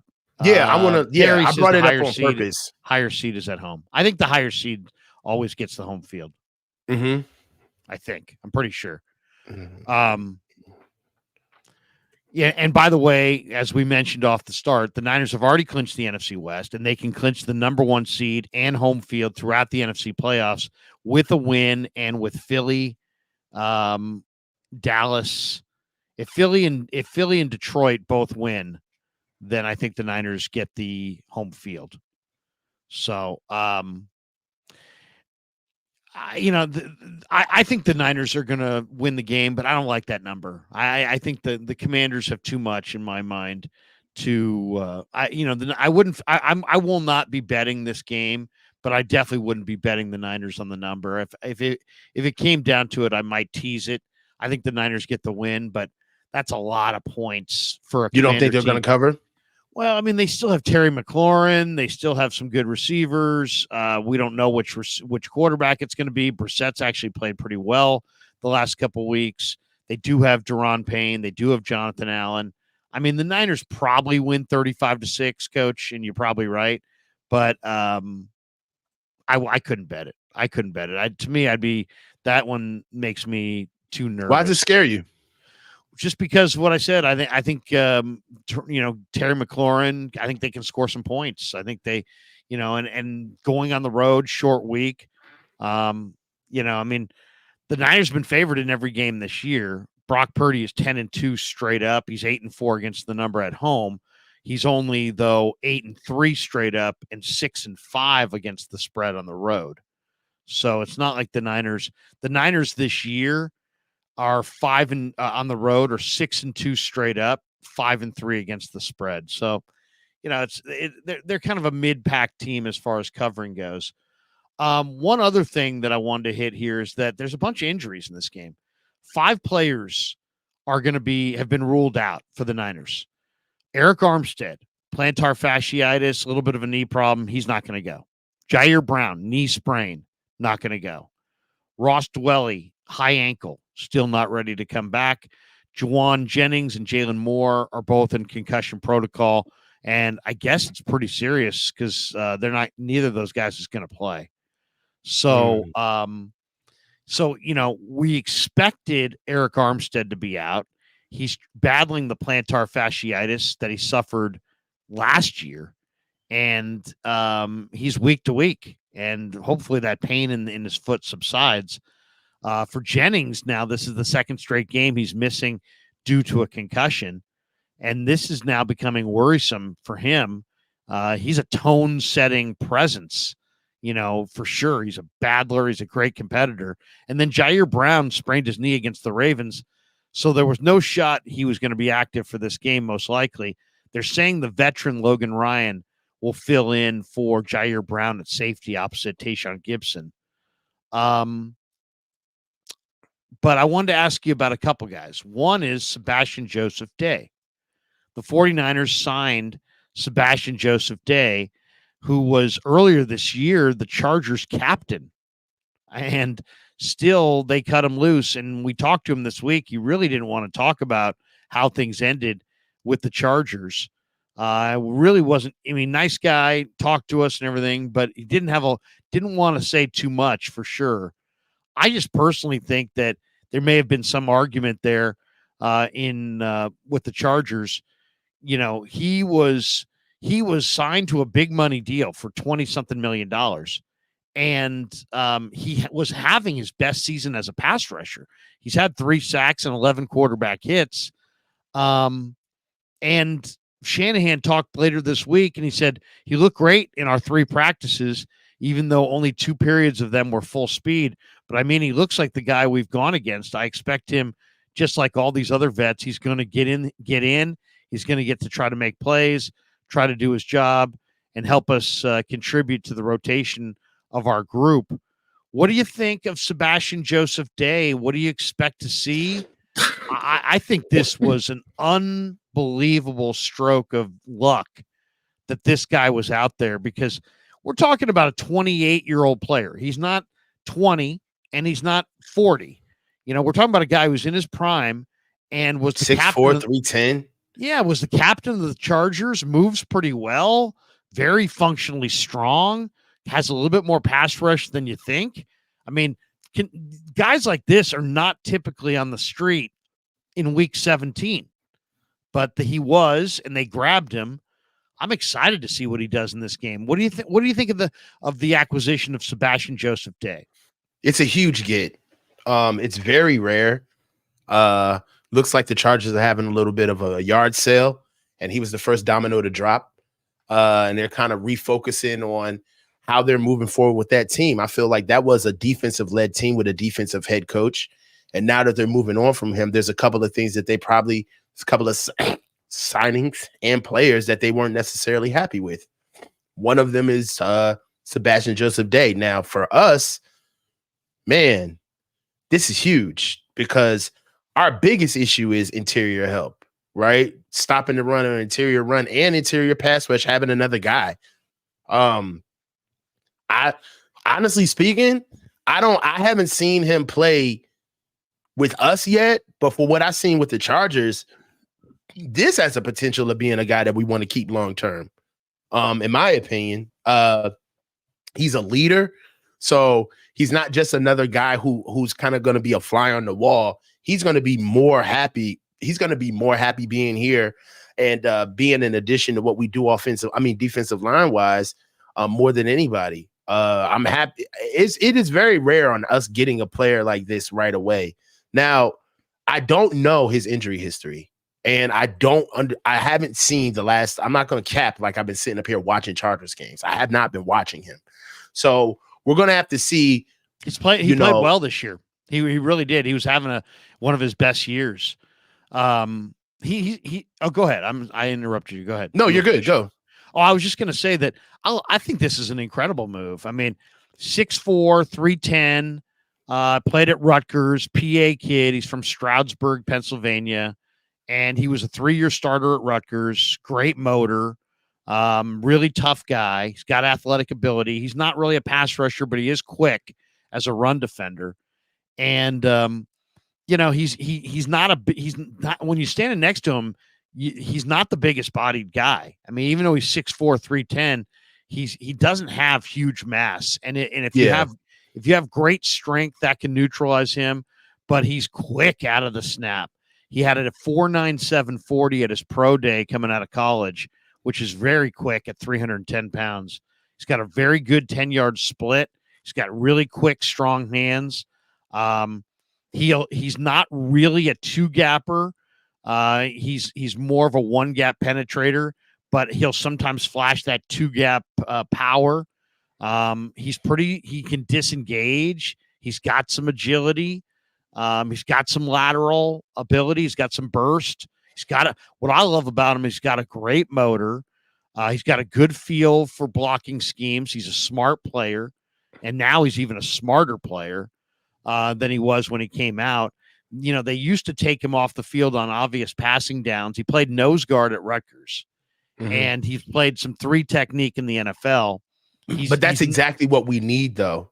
Right. We need stoutness. We need that. We need a good two-gap. We need a good two-gap D tackle. Yeah, but I don't know if he's a true two-gapper, to be honest, because he's not that broad. But in today's league, I love about him, can two-gap. Yeah, I mean, he's got strength. There's no question. And he's 28. He's not old. He's in his prime. He's coming off a good year. He was their team captain.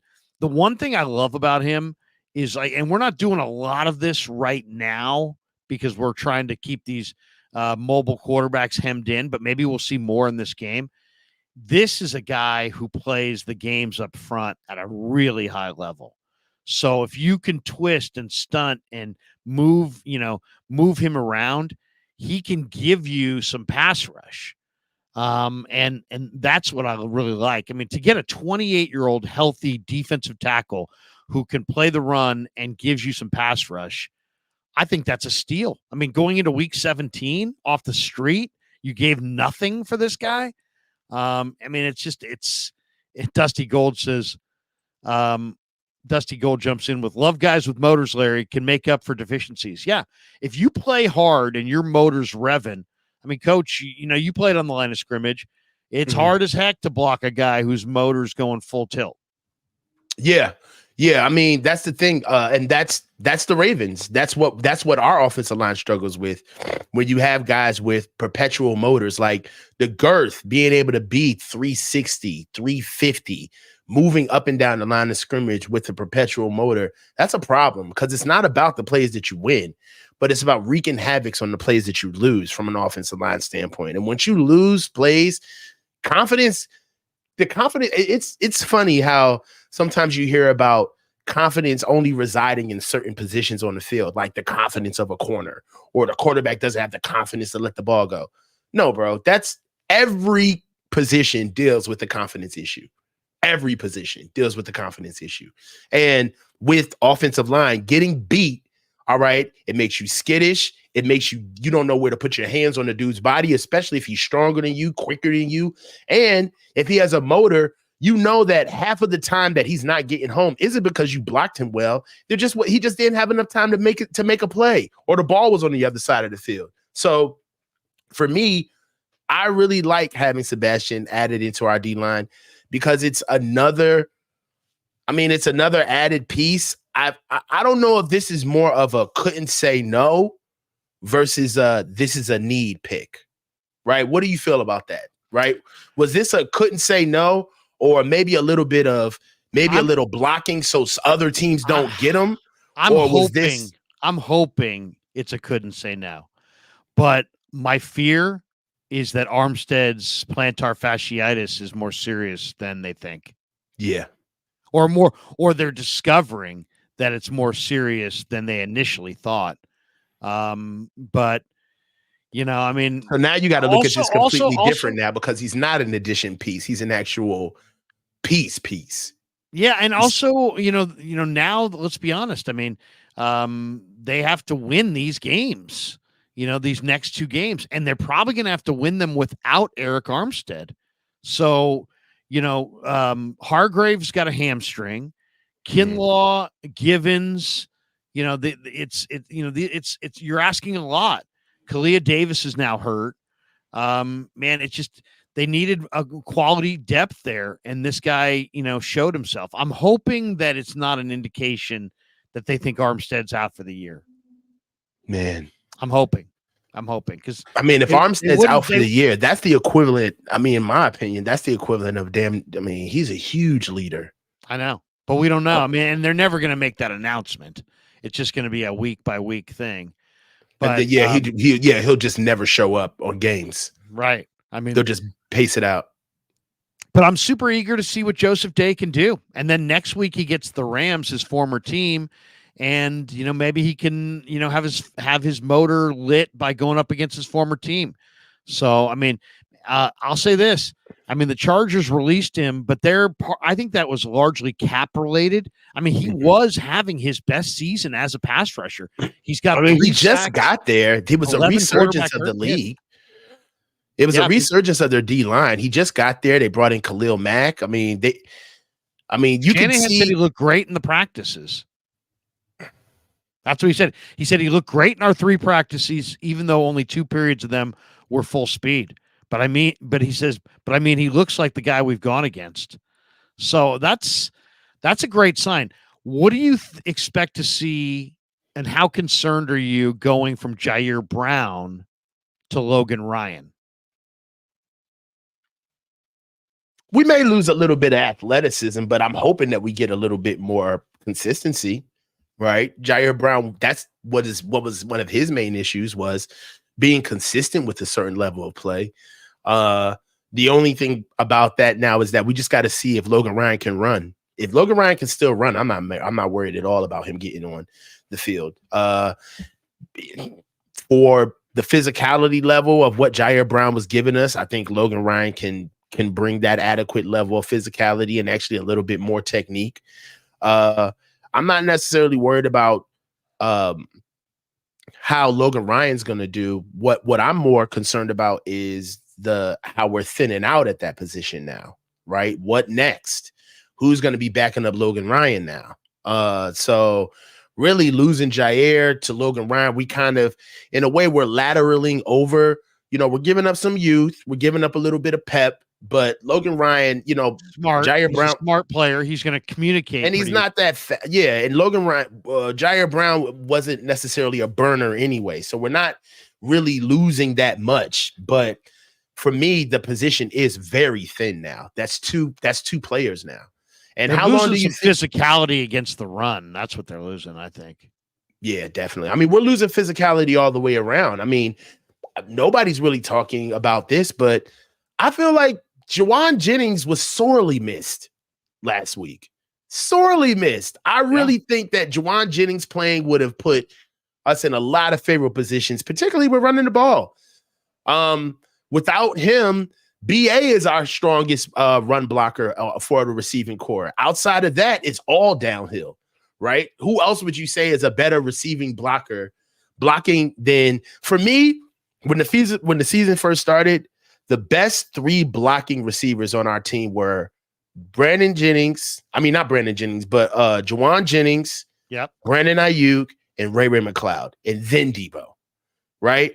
Ray and Juwan being out kind of leaves you now with Chris Did you see there was a play where Chris Conley came out to block Roquan Smith, and Roquan Smith depleted Chris Conley? Depleted him, right? And like Juwan Jennings ain't going for that. It's a little rich for Kyle to put a receiver on a linebacker, but you get away with that in today's league, right? Very rarely are you going to have a linebacker stout enough to say, do not put a receiver on me. Remember the famous mic'd up clip of Chad Ochocinco trying to crack block Ray Lewis? And Ray, yes. Remember that? Yes. And Ray didn't even see him and ran past him like that. There was a time where even putting a receiver on a linebacker was like, dude, that's not happening. In today's game, you can get away with that shit. You can say to yourself, oh yeah, so if I crack Debo the right way on Roquan Smith, that's a good matchup. That's what I'm talking about, X's and O's versus Jimmys and Joes. Now it's a 4-lane highway. You know what I mean? It's the EV league versus we traded in gas for electrical batteries now. And, we're all speed now. And for some reason, all of the schemes work. And then what happens is that when you see something like a Pittman get jacked up on a play, everybody wants to talk about, you can't hit the man like that. You can't be that physical. It's just like, well, no, you're forgetting that this is actually football and there's danger on the field. So look, I feel like our best guys all need to be playing for us to have the identity that we need as a team, everybody, and that's something else for our team is that if we are missing certain guys, what do we look like? We've been relatively healthy on offense throughout the entire year. Debo was out a couple of games. I think Trent was out for a game, but for the most part, Banks missed a couple. I think Spencer Burford missed a game. But for the most part, we've been healthy. We've been very healthy on offense, right? We're not talking about the fact that the Ravens came in here with their 3rd string running back and their 2nd string tight end and did what they did, right? Are we that team? Are we as good as we are without George for a game? Definitely not. Definitely not. Laura Taylor says, I'm thinking they're keeping Jennings at the side. I think he'll play, maybe not this game, but with the Ram game, maybe. Concussion's just not as serious, or he would be in the hospital. Well, no, I don't know. I don't know exactly, the status, but the fact that he's missed multiple games with the concussion makes you wonder if it is serious. The Bazzi Mian asked this question too. He says, hopefully Danny Gray has developed his route tree and can block too. Let's talk a little bit about Danny Gray. There's 2 things I want to get into. He's one of them at the end here. He's alive? Danny Gray had his practice window opened. There's a chance he could be activated anytime in the next three weeks. Mm-hmm. This game, the Ram game, or the playoff game. And if not, they'll have to put him on season-ending IR, and he'll be done. Let's talk about Danny Gray for a minute. He's from Dallas, Texas, 6 feet, 185 pounds. Played at SMU, 4.33 clock speed at Indy. But in reality, I think he actually plays more like a 4.2 guy. I think he's one of the few guys that I've seen that I think is faster than his time. There's a lot of guys that I look at, like Vernon Davis ran 4.37. He didn't play to that. He never played to 4.37. But you don't think so? No, because he just did. He to me, he didn't play that fast. And I'll give you another guy who doesn't play that fast. Elijah Mitchell. Elijah Mitchell ran 4.38. Elijah Mitchell doesn't show that 4.3 speed really on the field. It's more of his ability to pick and slide and finish every run falling forward. I mean, he's got other traits that are nice, but you don't see that 40 time. With this guy, I feel like Danny Gray, you see it when you watch him on the field, you look at him and go, wow, this guy's like a 4.25 guy. And yet he ran 4.33, 157, 10-yard split, 34.5-inch vertical, 10.6 broad jump. He's a great story. He was a first-team all-district player his senior year. He went to James Madison High School in Dallas. He was a state champion in the 100-meter dash, state champion in the 4x100-meter relay. Went to Blinn College, which is right there in Texas between Austin and Houston, for a couple years. He was rated as one of the top JUCO prospects in the country. Had 8 touchdowns his final year at the JC, and everybody wanted him. And then he goes to SMU, and he was really good. He was a first-team All-American, all-conference selection in 2021. He led SMU with 803 receiving yards, and was really good. He missed the final couple games with an ankle injury, but he stayed healthy. He opted out of the Fenway Bowl to prepare for the draft. And then that game was eventually canceled due to the COVID-19 concerns anyway. But he was a 2-year starter at SMU. And the guy has always had this unbelievable play speed and athleticism. He was their top playmaker in 2021. He made plays on all three levels of the field. He's a unbelievable full speed glider that you're just looking at him and going, wow, this guy, he's explosive. And, he also understands how to run the routes. He knows how to, sit in the soft spots in zone coverage. It's not like he's just a speedster who can't do anything. He's got athletic movements. He's a little bit of a long strider. But when some guys lose speed in and out of the break at the top of the stem, he doesn't. He's got full speed. He's a difference maker. That's why, despite the fact he hasn't done jack, he's on the roster still, because Kyle understands what he represents. He brings big time speed, and he can gain big time separation. And he can catch and run. You're talking about he'll give effort as a blocker. He's got some special teams ability as well. He doesn't have real long arms. He doesn't have real strong body. And he'll have some focus drops from time to time. But you're talking about a difference maker running, and they opened his window. And now with Jennings out, what do you think, Coach? Let's talk about Danny Gray. What have you seen from Danny Gray, either at SMU in the preseason? Is he a guy that you've thrown away and said, nah, this guy can't do it? Have you made your evaluation already? Do you still have hope that he could be a difference maker, or at least a contributor to this offense? Because he gives them an element that none of these other guys can provide. Yeah, he has to just produce. The calling card for Kyle, for everybody that can get on the field, is consistency. If he can trust you, he'll put you on the field.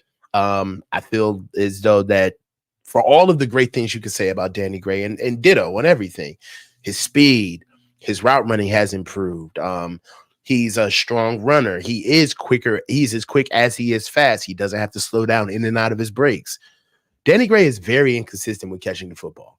And I don't necessarily understand how much of a willing blocker he is. Now, I see him on special teams, but I'm going to be truthful. Anybody who can have a full expose on what Danny Gray has done, I'd love to see what film you're watching, because I haven't seen enough. He hasn't been all SMU film. Yeah, he hasn't even been around in preseason, right? So for me, he can't stay on the field. I mean, let's be honest about it. I like this guy in the draft, though, so maybe I'm a little biased towards him. I did videos. I like the pick when we got him. I did videos on him before the Niners even picked him, saying that I felt like he was, a speedster that I would have interest in, but he just hasn't been able to take a hit and not. I mean, it's like me taking hits out there. Every time he takes a hit, he's coming off the field. Yeah, and that's what I'm. For the little bit that we have seen, we've seen dropping the ball, right, catching the ball with his chest, and you don't want to point out those reasons as to why he's not on the field, but maybe being healthy and getting his shot is a part of it as well. We're also on a very talented team where Kyle he's very tough on his receivers. He's been known to be tough on receivers to get exactly what he needs out of them. So maybe that's something that we haven't seen as well with why he isn't on the field. I would like to see how he's utilizing this offense with Brock getting him the ball. And you are right. He is by far the fastest player that we have on our offense that plays at that speed. I agree with that. He is slight, but you know what? Tutu Atwell's 165 pounds, and he makes plays for the Rams. Yeah, but at the same time, Tutu, he struggled early as well. I mean, it took him a while to turn on. This is pretty much his best season of his career. They can't be leaned on to be like heavy volume guys. They just have to be guys that you make a play with, once or twice a game. Well, that's kind of like the Ray role, but you're going to have that role, you can't have any missteps because you're not used a lot, right? So if you do have that role, it's almost kind of like we got to have a consistent rep play route out of you that's golden, that you can do this when you're on the field. Wherever we put you on the field, you can carry this out.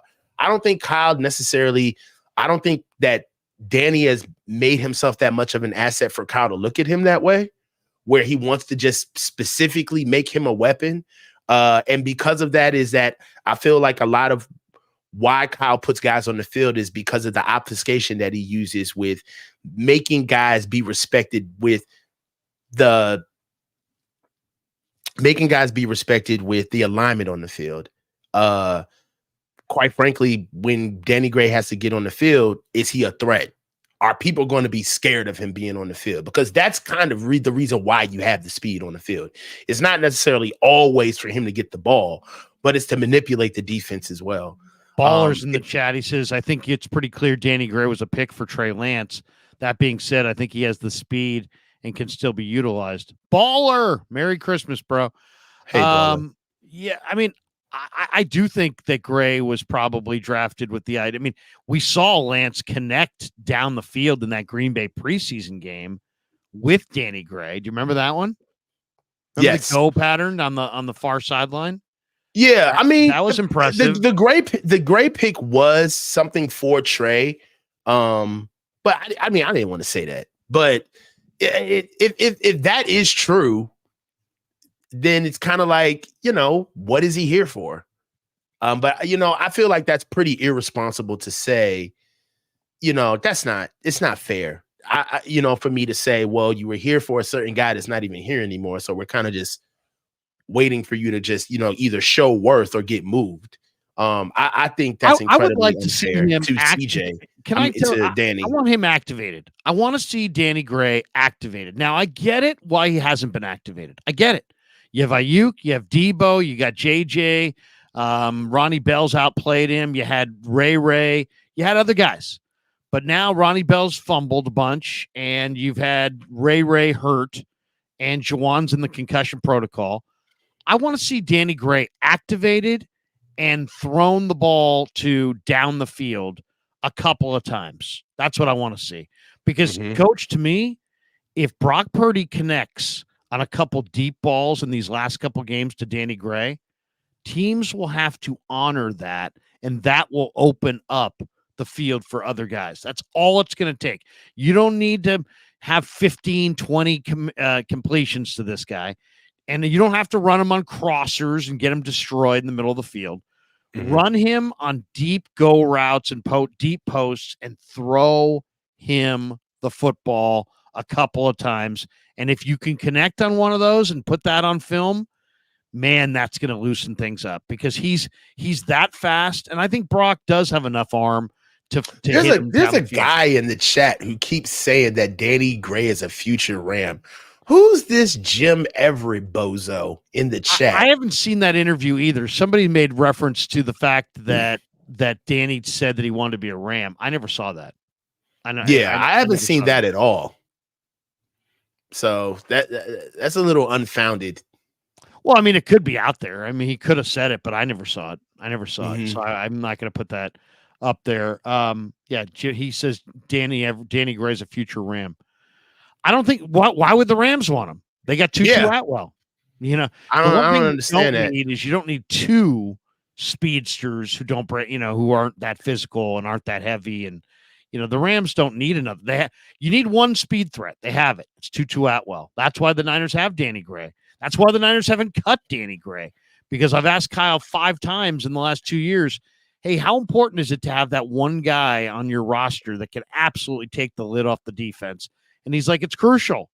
Now, they haven't used that guy this year, but Danny Gray could give that look, and it's a look that would create space for others if anybody honored it, if anybody feared it. And you're not going to get anybody to honor it or fear it until you can complete a couple of those down the field. And you're really not going to get anybody to notice it until you take some shots down the field. And this would be the 2 games I would take some shots to Danny Gray. Yeah, remember the Jim Rome Everett? Remember the Jim Rome interview? Oh, yeah. When Jim Rome kept calling him Chris Everett? You wouldn't do that again. I bet you I would. I bet you I would, Chris. I bet you I would, Chris. I mean, it's like, that was, in some ways, that was Rome's lowest moment. If that had happened today, people would probably be like, you couldn't get away with that. Jim Rome, that's what you do to your cats. Can't believe you. Yeah, people now would lose their mind over that. At the time, it was like, whoa, it made Rome kind of put him on the map. There would never be TV like Jim Rome again. No. Where guys like willfully go on to be antagonized. Like, it's not happening. Just goading your guests, calling them names. I'm going to call you Susie. I bet you I would call you Susie. I bet you I would. But come on, that would just be. Give me a Trent Baalke. Give me a Trent Baalke. Come on, give me one, Larry. You know, Lowry. I'll tell you, I never cared for Jim Rome. You know, he's sitting there and he's got 2 good ACLs and he's making fun of people that only have 1 good ACL. And I've never cared for him. I don't like his style. I don't like attacking good, solid football players. And that's what I look for in the draft, Lowry, is good, solid football players. The chat says that Jim Everett comes into every Niners chat. He's obsessed with us. All right, I got one last question, but let's roll through some supers and we're going to get out of here in 2 hours. We got 10 minutes here. Yazan Williams, my guys, looking for Brock Purdy to bounce back big. I am as well. Hopefully it happens. Mm-hmm. Yaz Williams, got to have the horses to pull it off. Got to have the horses. That was what you were talking about earlier about the copycat league and the Kyle Van Noy. But you gotta have it. Gotta have players. Gotta have the players. Mm-hmm. Ravens have players in the middle of the field. That's why they were so good. Go for broke. Look at that. Go for broke. Larry, pop quiz in 2022, week 14, on the play when the crowd was chanting Purdy, Purdy, Purdy. Who was the player who almost negated CMC's touchdown by making him bobble the ball? Week 14. Hold on, wait a minute. Now, was that against Tampa? Week 14? Let me double check that. Let me double check the my weeks. I can get my weeks right here. Here we go. Hold on. Okay, week 14. Okay, so week 18, 17, 16, 15. Week 14 is Seattle. That was the Seattle home game. It was the wild card round. In 2022. Yeah. Oh, I have no idea. Who's the player? Hold on. Go for broke. Going back to 2022. I can barely. It was a Tampa game. I can barely remember what I had for dinner last night. It was a Tampa game, and that had to be the wheel route to Christian, right? The wheel route. Possibly. Definitely it was. And Tampa, he did. I remember Christian bobbling it and then having to hold on to it at the very last second. Like I'm not going to look it up, but I just wanted to look up. I'm not going to look up who did it, but I remember the play. The play was the wheel route to Christian, but I don't remember who bobbled it. I'm not going to cheat. Is he saying it's another receiver? It was Logan Ryan. Oh, there you go. Look at that. Go for broke. That was great. I like the trivia super chats. By the way, I was looking up what week it was. He could have at least told us what game it was. Of course, I looked to see what game it was. I said it initially. I was like, I think that was Tampa. Yeah, definitely Tampa. Because week 13 was the Miami game, and that was his first full start was week 14, and that was Tampa. Good call. And Logan Ryan. And I talked to Logan Ryan this week. Good dude. Very good dude. And I mentioned to him, I'm like, hey, Sebastian Joseph-Day, did you guys play together at Rutgers? He's like, no, I was a little bit before him. T.Y. McGill standing right there. He's like, you're old. Logan Ryan. But Logan Ryan, I think Logan Ryan is going to be interesting because the one thing that Logan Ryan definitely does better than a lot of guys, he really does communicate on the field. And you want your safeties. And Niners have some young safeties. And communication usually is better with the older players. And Logan Ryan's going to, I don't know. He's not the physical player that Jair Brown is, but I think the improvement or what he'll contribute is he will help them as far as their communication. 69ers, by the way, Sebastian Joseph-Day number 69. Do with it what you will. 69er says, I'm in the championship round of fantasy, hopefully. Need Debo, Ayuk, and Mahomes to have monster games. Good luck to you. I would say Mahomes is a dice roll at best. I had him on my team this year. He just disappointed. He's iffy this year. He just, he doesn't have the weapons. Doesn't have the weapons, and there's just something wrong there. I mean, there's something wrong with Kansas City offensively. Richard Thorne says, is the AFC defense different than the NFC's defenses? Why does Kyle always struggle with AFC defenses no matter who it is? That's a good question. It's a good question. I would always say it's more about the players than the scheme. And I just think that you're talking about Cleveland's got really good players on defense on all three levels of their D. And the Ravens do as well. And the Bengals had so much speed that you couldn't run to the edges, and they've got a 350-pound nose guard who the Niners couldn't block inside.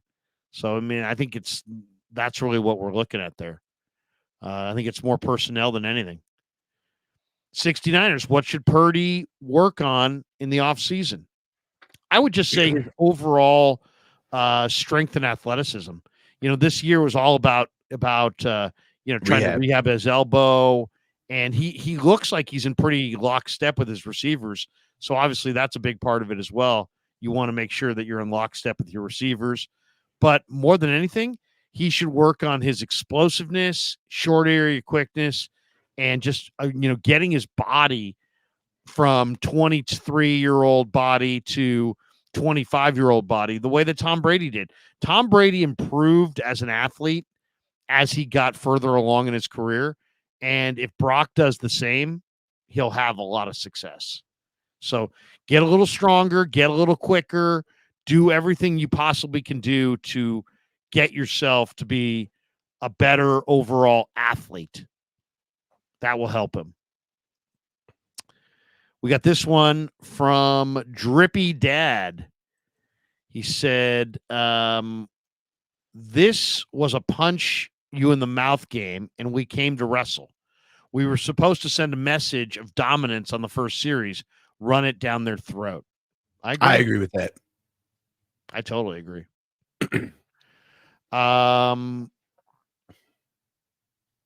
Okay, let's see. What else do we got here? We got this one from Lyle Bolyard. He says, with all this bye talk, would you try to rest your team for these next 2 weeks and try to get healthy and not worry about the bye, or B, go after the bye? No, I don't think you rest here. I think you go for it. You go for it, absolutely. And, come on. You're double-digit favorite against the Commanders. You're going to have the Rams at home. You're going to be favored to win that game. If you're really in this thing to win the Super Bowl, you have to be able to handle the Commanders and the Rams in Week 17. Rest is coming. Rest is coming. You know what I mean? That rest badly, and they need it badly, but you don't just. You want to earn the rest. Yeah, and you want that rest in the playoffs. In the playoffs. We got this one from Laura Taylor. $49.99. Wow, Laura Taylor. She says, I say when we can draft Bubba Ramsey Brooks, 6'5", 455 pound tank from TCU. Place him on our offensive line with Trent. That will stop Brock from being rushed from the pocket. He's a beast. I've seen him. Coach, have you seen the TCU kid? Yeah, Bubba Ramsey is nice. You know who I love though, my boy out of Texas. He's not ready to go yet. But he's a freshman. But I mean, this guy is 6'4", 455, and he moves well. Yeah. And he's he's got baby fat on him, obviously. He's not going to play at 455, but he may be the first legitimate 400-pound offensive lineman. I mean, this guy's not 75 pounds overweight. I've seen him move. He's probably 30 pounds overweight. This guy probably could play at 6'5", 405, something like that. Larry, Larry. Coach, this guy's got Larry. too much weight. But have Larry. you seen him move? Larry. Yes. He needs to lose weight. Well, he needs to lose weight, but he weighs four. That boy weighs over 400 pounds. He need to lose 100 pounds. He needs to lose at least 80. At least 80 pounds. No, but you got to look. Have you seen him? Baby fat my ass. He's got the broadest shoulders. I'm looking at him right now. He's got the broadest shoulders.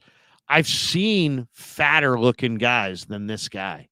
He's broad as he's Jerry Ball and he's 6'5". So he's a I guarantee you this guy's if this guy were lean and mean, he's 375.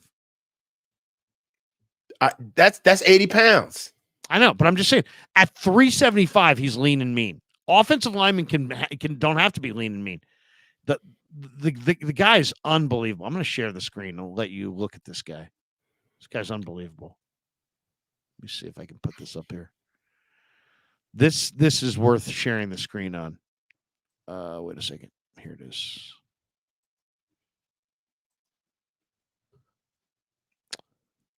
Where is it? I think this is it right here. Yeah.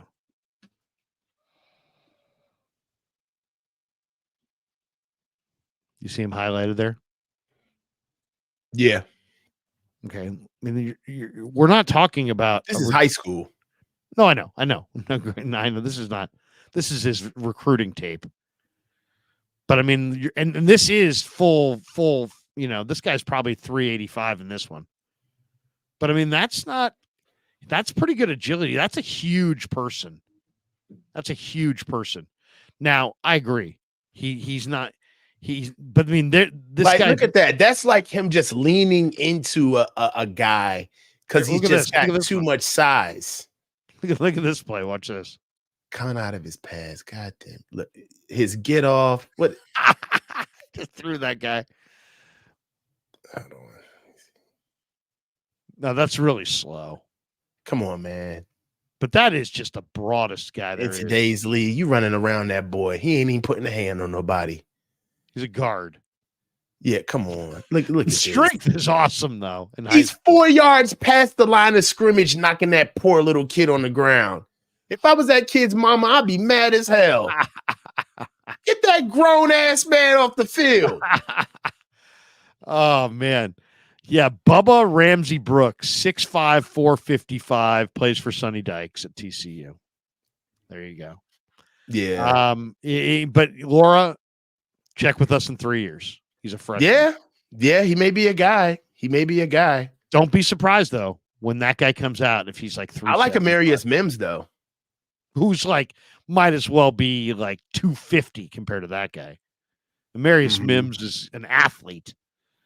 Keith Murphy, the unbeaten, says, weird year, so I'm supposed to cheer for the Cowboys. Yeah, there you go. Root for the Cowboys if you want. Gold Tause's touchdown for the Broncos was the last running back led team, or TD, Terrell Davis of the Broncos, the last running back led team to win a Super Bowl. Yeah. I mean, there's been teams that have had running backs. As far as a run first kind of a team, you're probably right. Keith Murphy says spending no money on O-line and quarterback could be 2 reasons we come up short. Well, I mean, spending no money on quarterback is one of the reasons that you have all these other guys, but it's spending no money on your offensive line that might be why you come up short. Yeah. Andy says Trent bulky voice, please. Andy, it's funny that you're sitting there in the 707 getting all cocky and all. You're up in Santa Rosa in one of those places in the 707. There you go. There's my bulky. No, now since Andy wants a little attention. Do any players practice Pilates or yoga or deep stretching? When I see players with repetitive injuries, I always know that there's something they haven't figured out yet. They should. Pilates is hard, man. I'm a big believer in yoga, man. I've tried it. It's hard. And Pilates is hard. Yeah, especially if you get in those rooms where it's like 95 degrees. And, Hot yoga, bro. oh yeah, it's good. It's really good. It's good for your torso. It's good for your Your your core. stomach, your core. Yeah. Yeah, it's great for your core. And let's be honest. I mean, it's your core is a big part of your health. It's huge. That's kind of been proven. Daza, what's the deal with Chase Young? He's in a contract year. He seems okay, but not special. Was he just drafted way too early? No, he had a major injury that he hasn't had the same bend since. Really, I mean, he's a good player now, but he's not the player that he was. I mean, all you got to do is go watch him rookie year when he was the defensive rookie of the year. He was awesome. He was awesome as a He rookie. was everywhere. Everywhere. He was incredible with the Buckeyes, but he's carrying a few bad pounds. He doesn't have the same agility. He's lost a little bit of a step. He's not quite the same athlete as he was pre-injury. Keith Murphy says, what's the concern with Juwan still in the protocol? Yeah, there's concern. I mean, 2 weeks in the protocol, absolutely, there's concern. That's a lot. It is. I mean, they need him too. They badly need him. Yeah. Juwan is a major player for them. And Ricky Williams says, has Hargrave lived up to his contract yet? You know what? I was very disappointed in Hargrave early in the year. I think Hargrave is really picked it up. He's really picked it up. He's picked it up. I was disappointed in his production early on, but I think he has 7 sacks so far on the season. Yeah. Oh, and the last 2 games he's really played well. Last 2 games, 3 tackles, 2 solos, 1-1 against Arizona. He looked good against Arizona. Yeah, he did. All right, last topic, last one, then we'll get out of here. We don't know who the Commanders are going with at quarterback. Jacoby Brissett is supposed to be in, replacing Sam Howell. Sam Howell leads the NFL. He's got 17 picks. He was pulled from the past 2 games. Brissett's a 31-year-old journeyman. If he does start against the Niners, it will only be his 49th NFL start, which is not a lot considering his age. Brissett was quoted this week. He says, just excited to go make the most of this opportunity and go out there and get a chance to play football. He signed a $10 million contract this year, expecting that he would get a chance to compete for the number 1 job, and then they gave it to Howell, and then Howell took 60 sacks and threw some 17 picks and has struggled the last couple of weeks, and they've gone to Brissett, and Brissett's come off the bench and played great. So, Coach, what do you think? Would you, if you could pick, would you rather face Brissett, the veteran, or who's not that mobile, or Sam Howell, who's the rookie, but he's been sacked a ton. He holds the ball too long. He's thrown 17 picks. But Sam Howell, I mean, you're there in that part of the country. Sam Howell at North Carolina had multiple 100-yard rushing days. He can really run. He doesn't just have a good arm. He's got great legs. Would you rather go up against Howell, who might be a little beat up and a little mentally beat up from all the sacks he's taken this year, or would you rather go against Brissett, who's the veteran, but he's also kind of a journeyman? Nah, I would much rather have Sam Howell over Jacoby Brissett. Jacoby Brissett is game. He can play.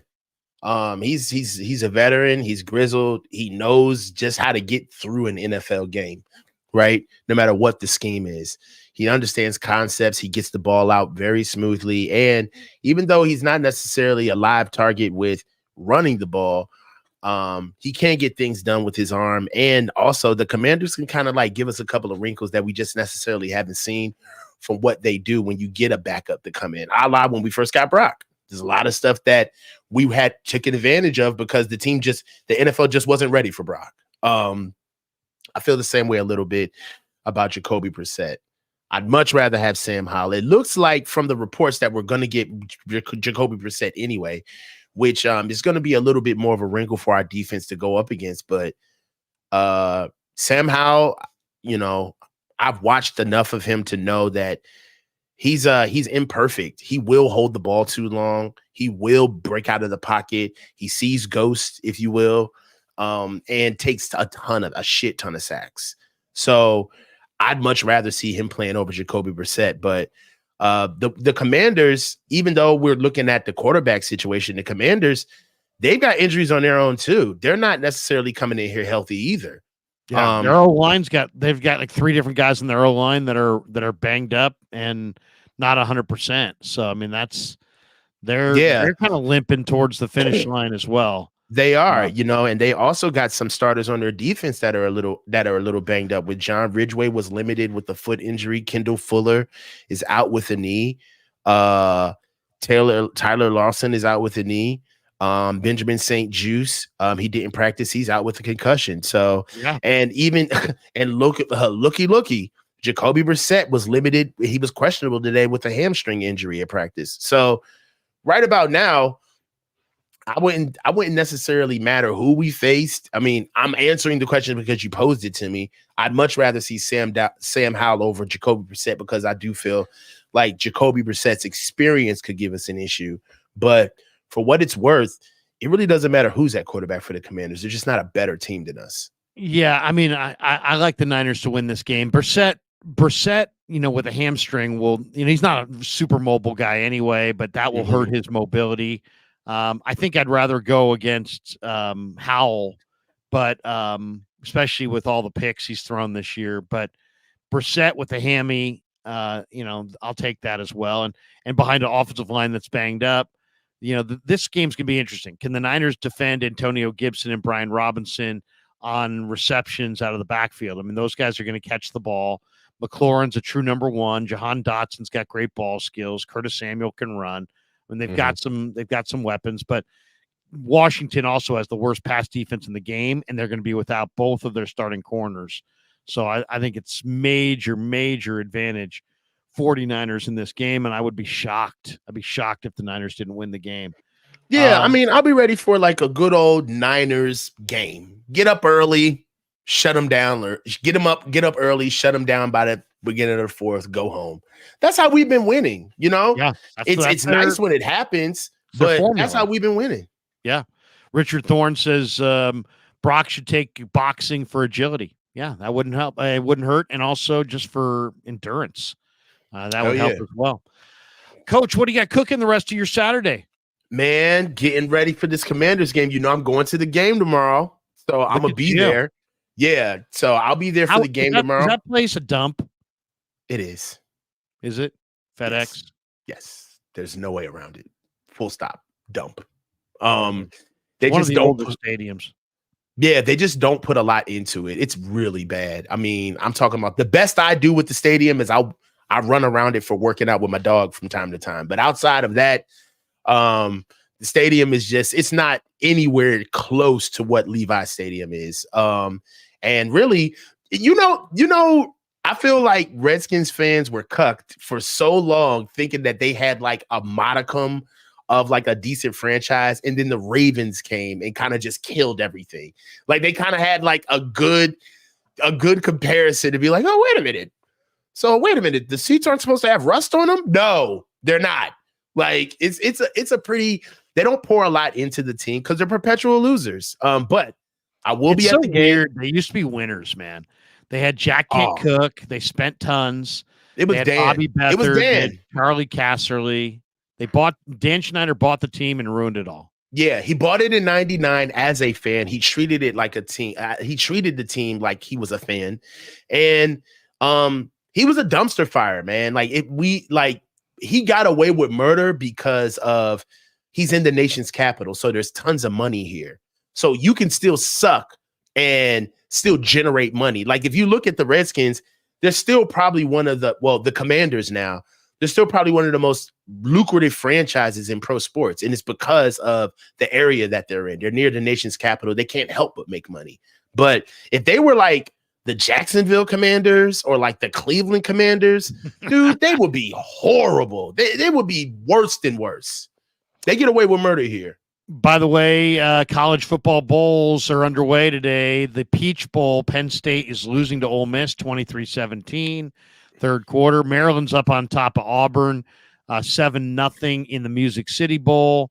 Later today, we have Georgia, Florida State in the Orange Bowl, and the Bulldogs are given 21. Wow, 21. And then later tonight, you've got the Arizona Bowl, Toledo, Wyoming. Wyoming's 4.5-point favorites. I kind of like Toledo in that game. Toledo was 11-2. If you get a chance to watch that one, Toledo's got a corner that's tremendous as well. Quinzon Jones or something like that. Quentin Jones, I forget his name, but he's pretty good. And he'll be a first-round draft choice or a high second. And he's a good player. I was talking to Womack about him the other day. He's like, "Oh yeah, man, he's the real deal." So anyway, Coach, have a great Saturday. Thanks to everybody. Thanks to our sponsors, Pig and a Pickle, New York Style Italian Sausage, and of course, Underdog Fantasy, Mojo Fantasy, and Marin Auto Glass. Man, gonna watch some football today. Can't wait. Coach, have a great Saturday. And we will talk to you maybe next Thursday for the big show. Oh, hell yeah. The big show. Yo, the big show's been doing great, bro. Big show's blown up. Blown up. We had a big show on Thursday night. And I don't know, maybe when Vish comes back, we'll just have to make the big show the four of us. I don't know. We got to see how Vish feels about it, Brody. Come on. I mean, Vish wouldn't chase you out. Nah, you guys, we'll see. You and Vish have a good thing going. Have you streamed with Vish? Vish does my post games. No, since he's been gone, I have not been. I miss Vish, man. He got to get back. Yeah, we'll definitely get back. All right, Coach. Have a great Saturday. Thanks to everybody. Peace. Yeah, never met a man I've been scared of. Careful.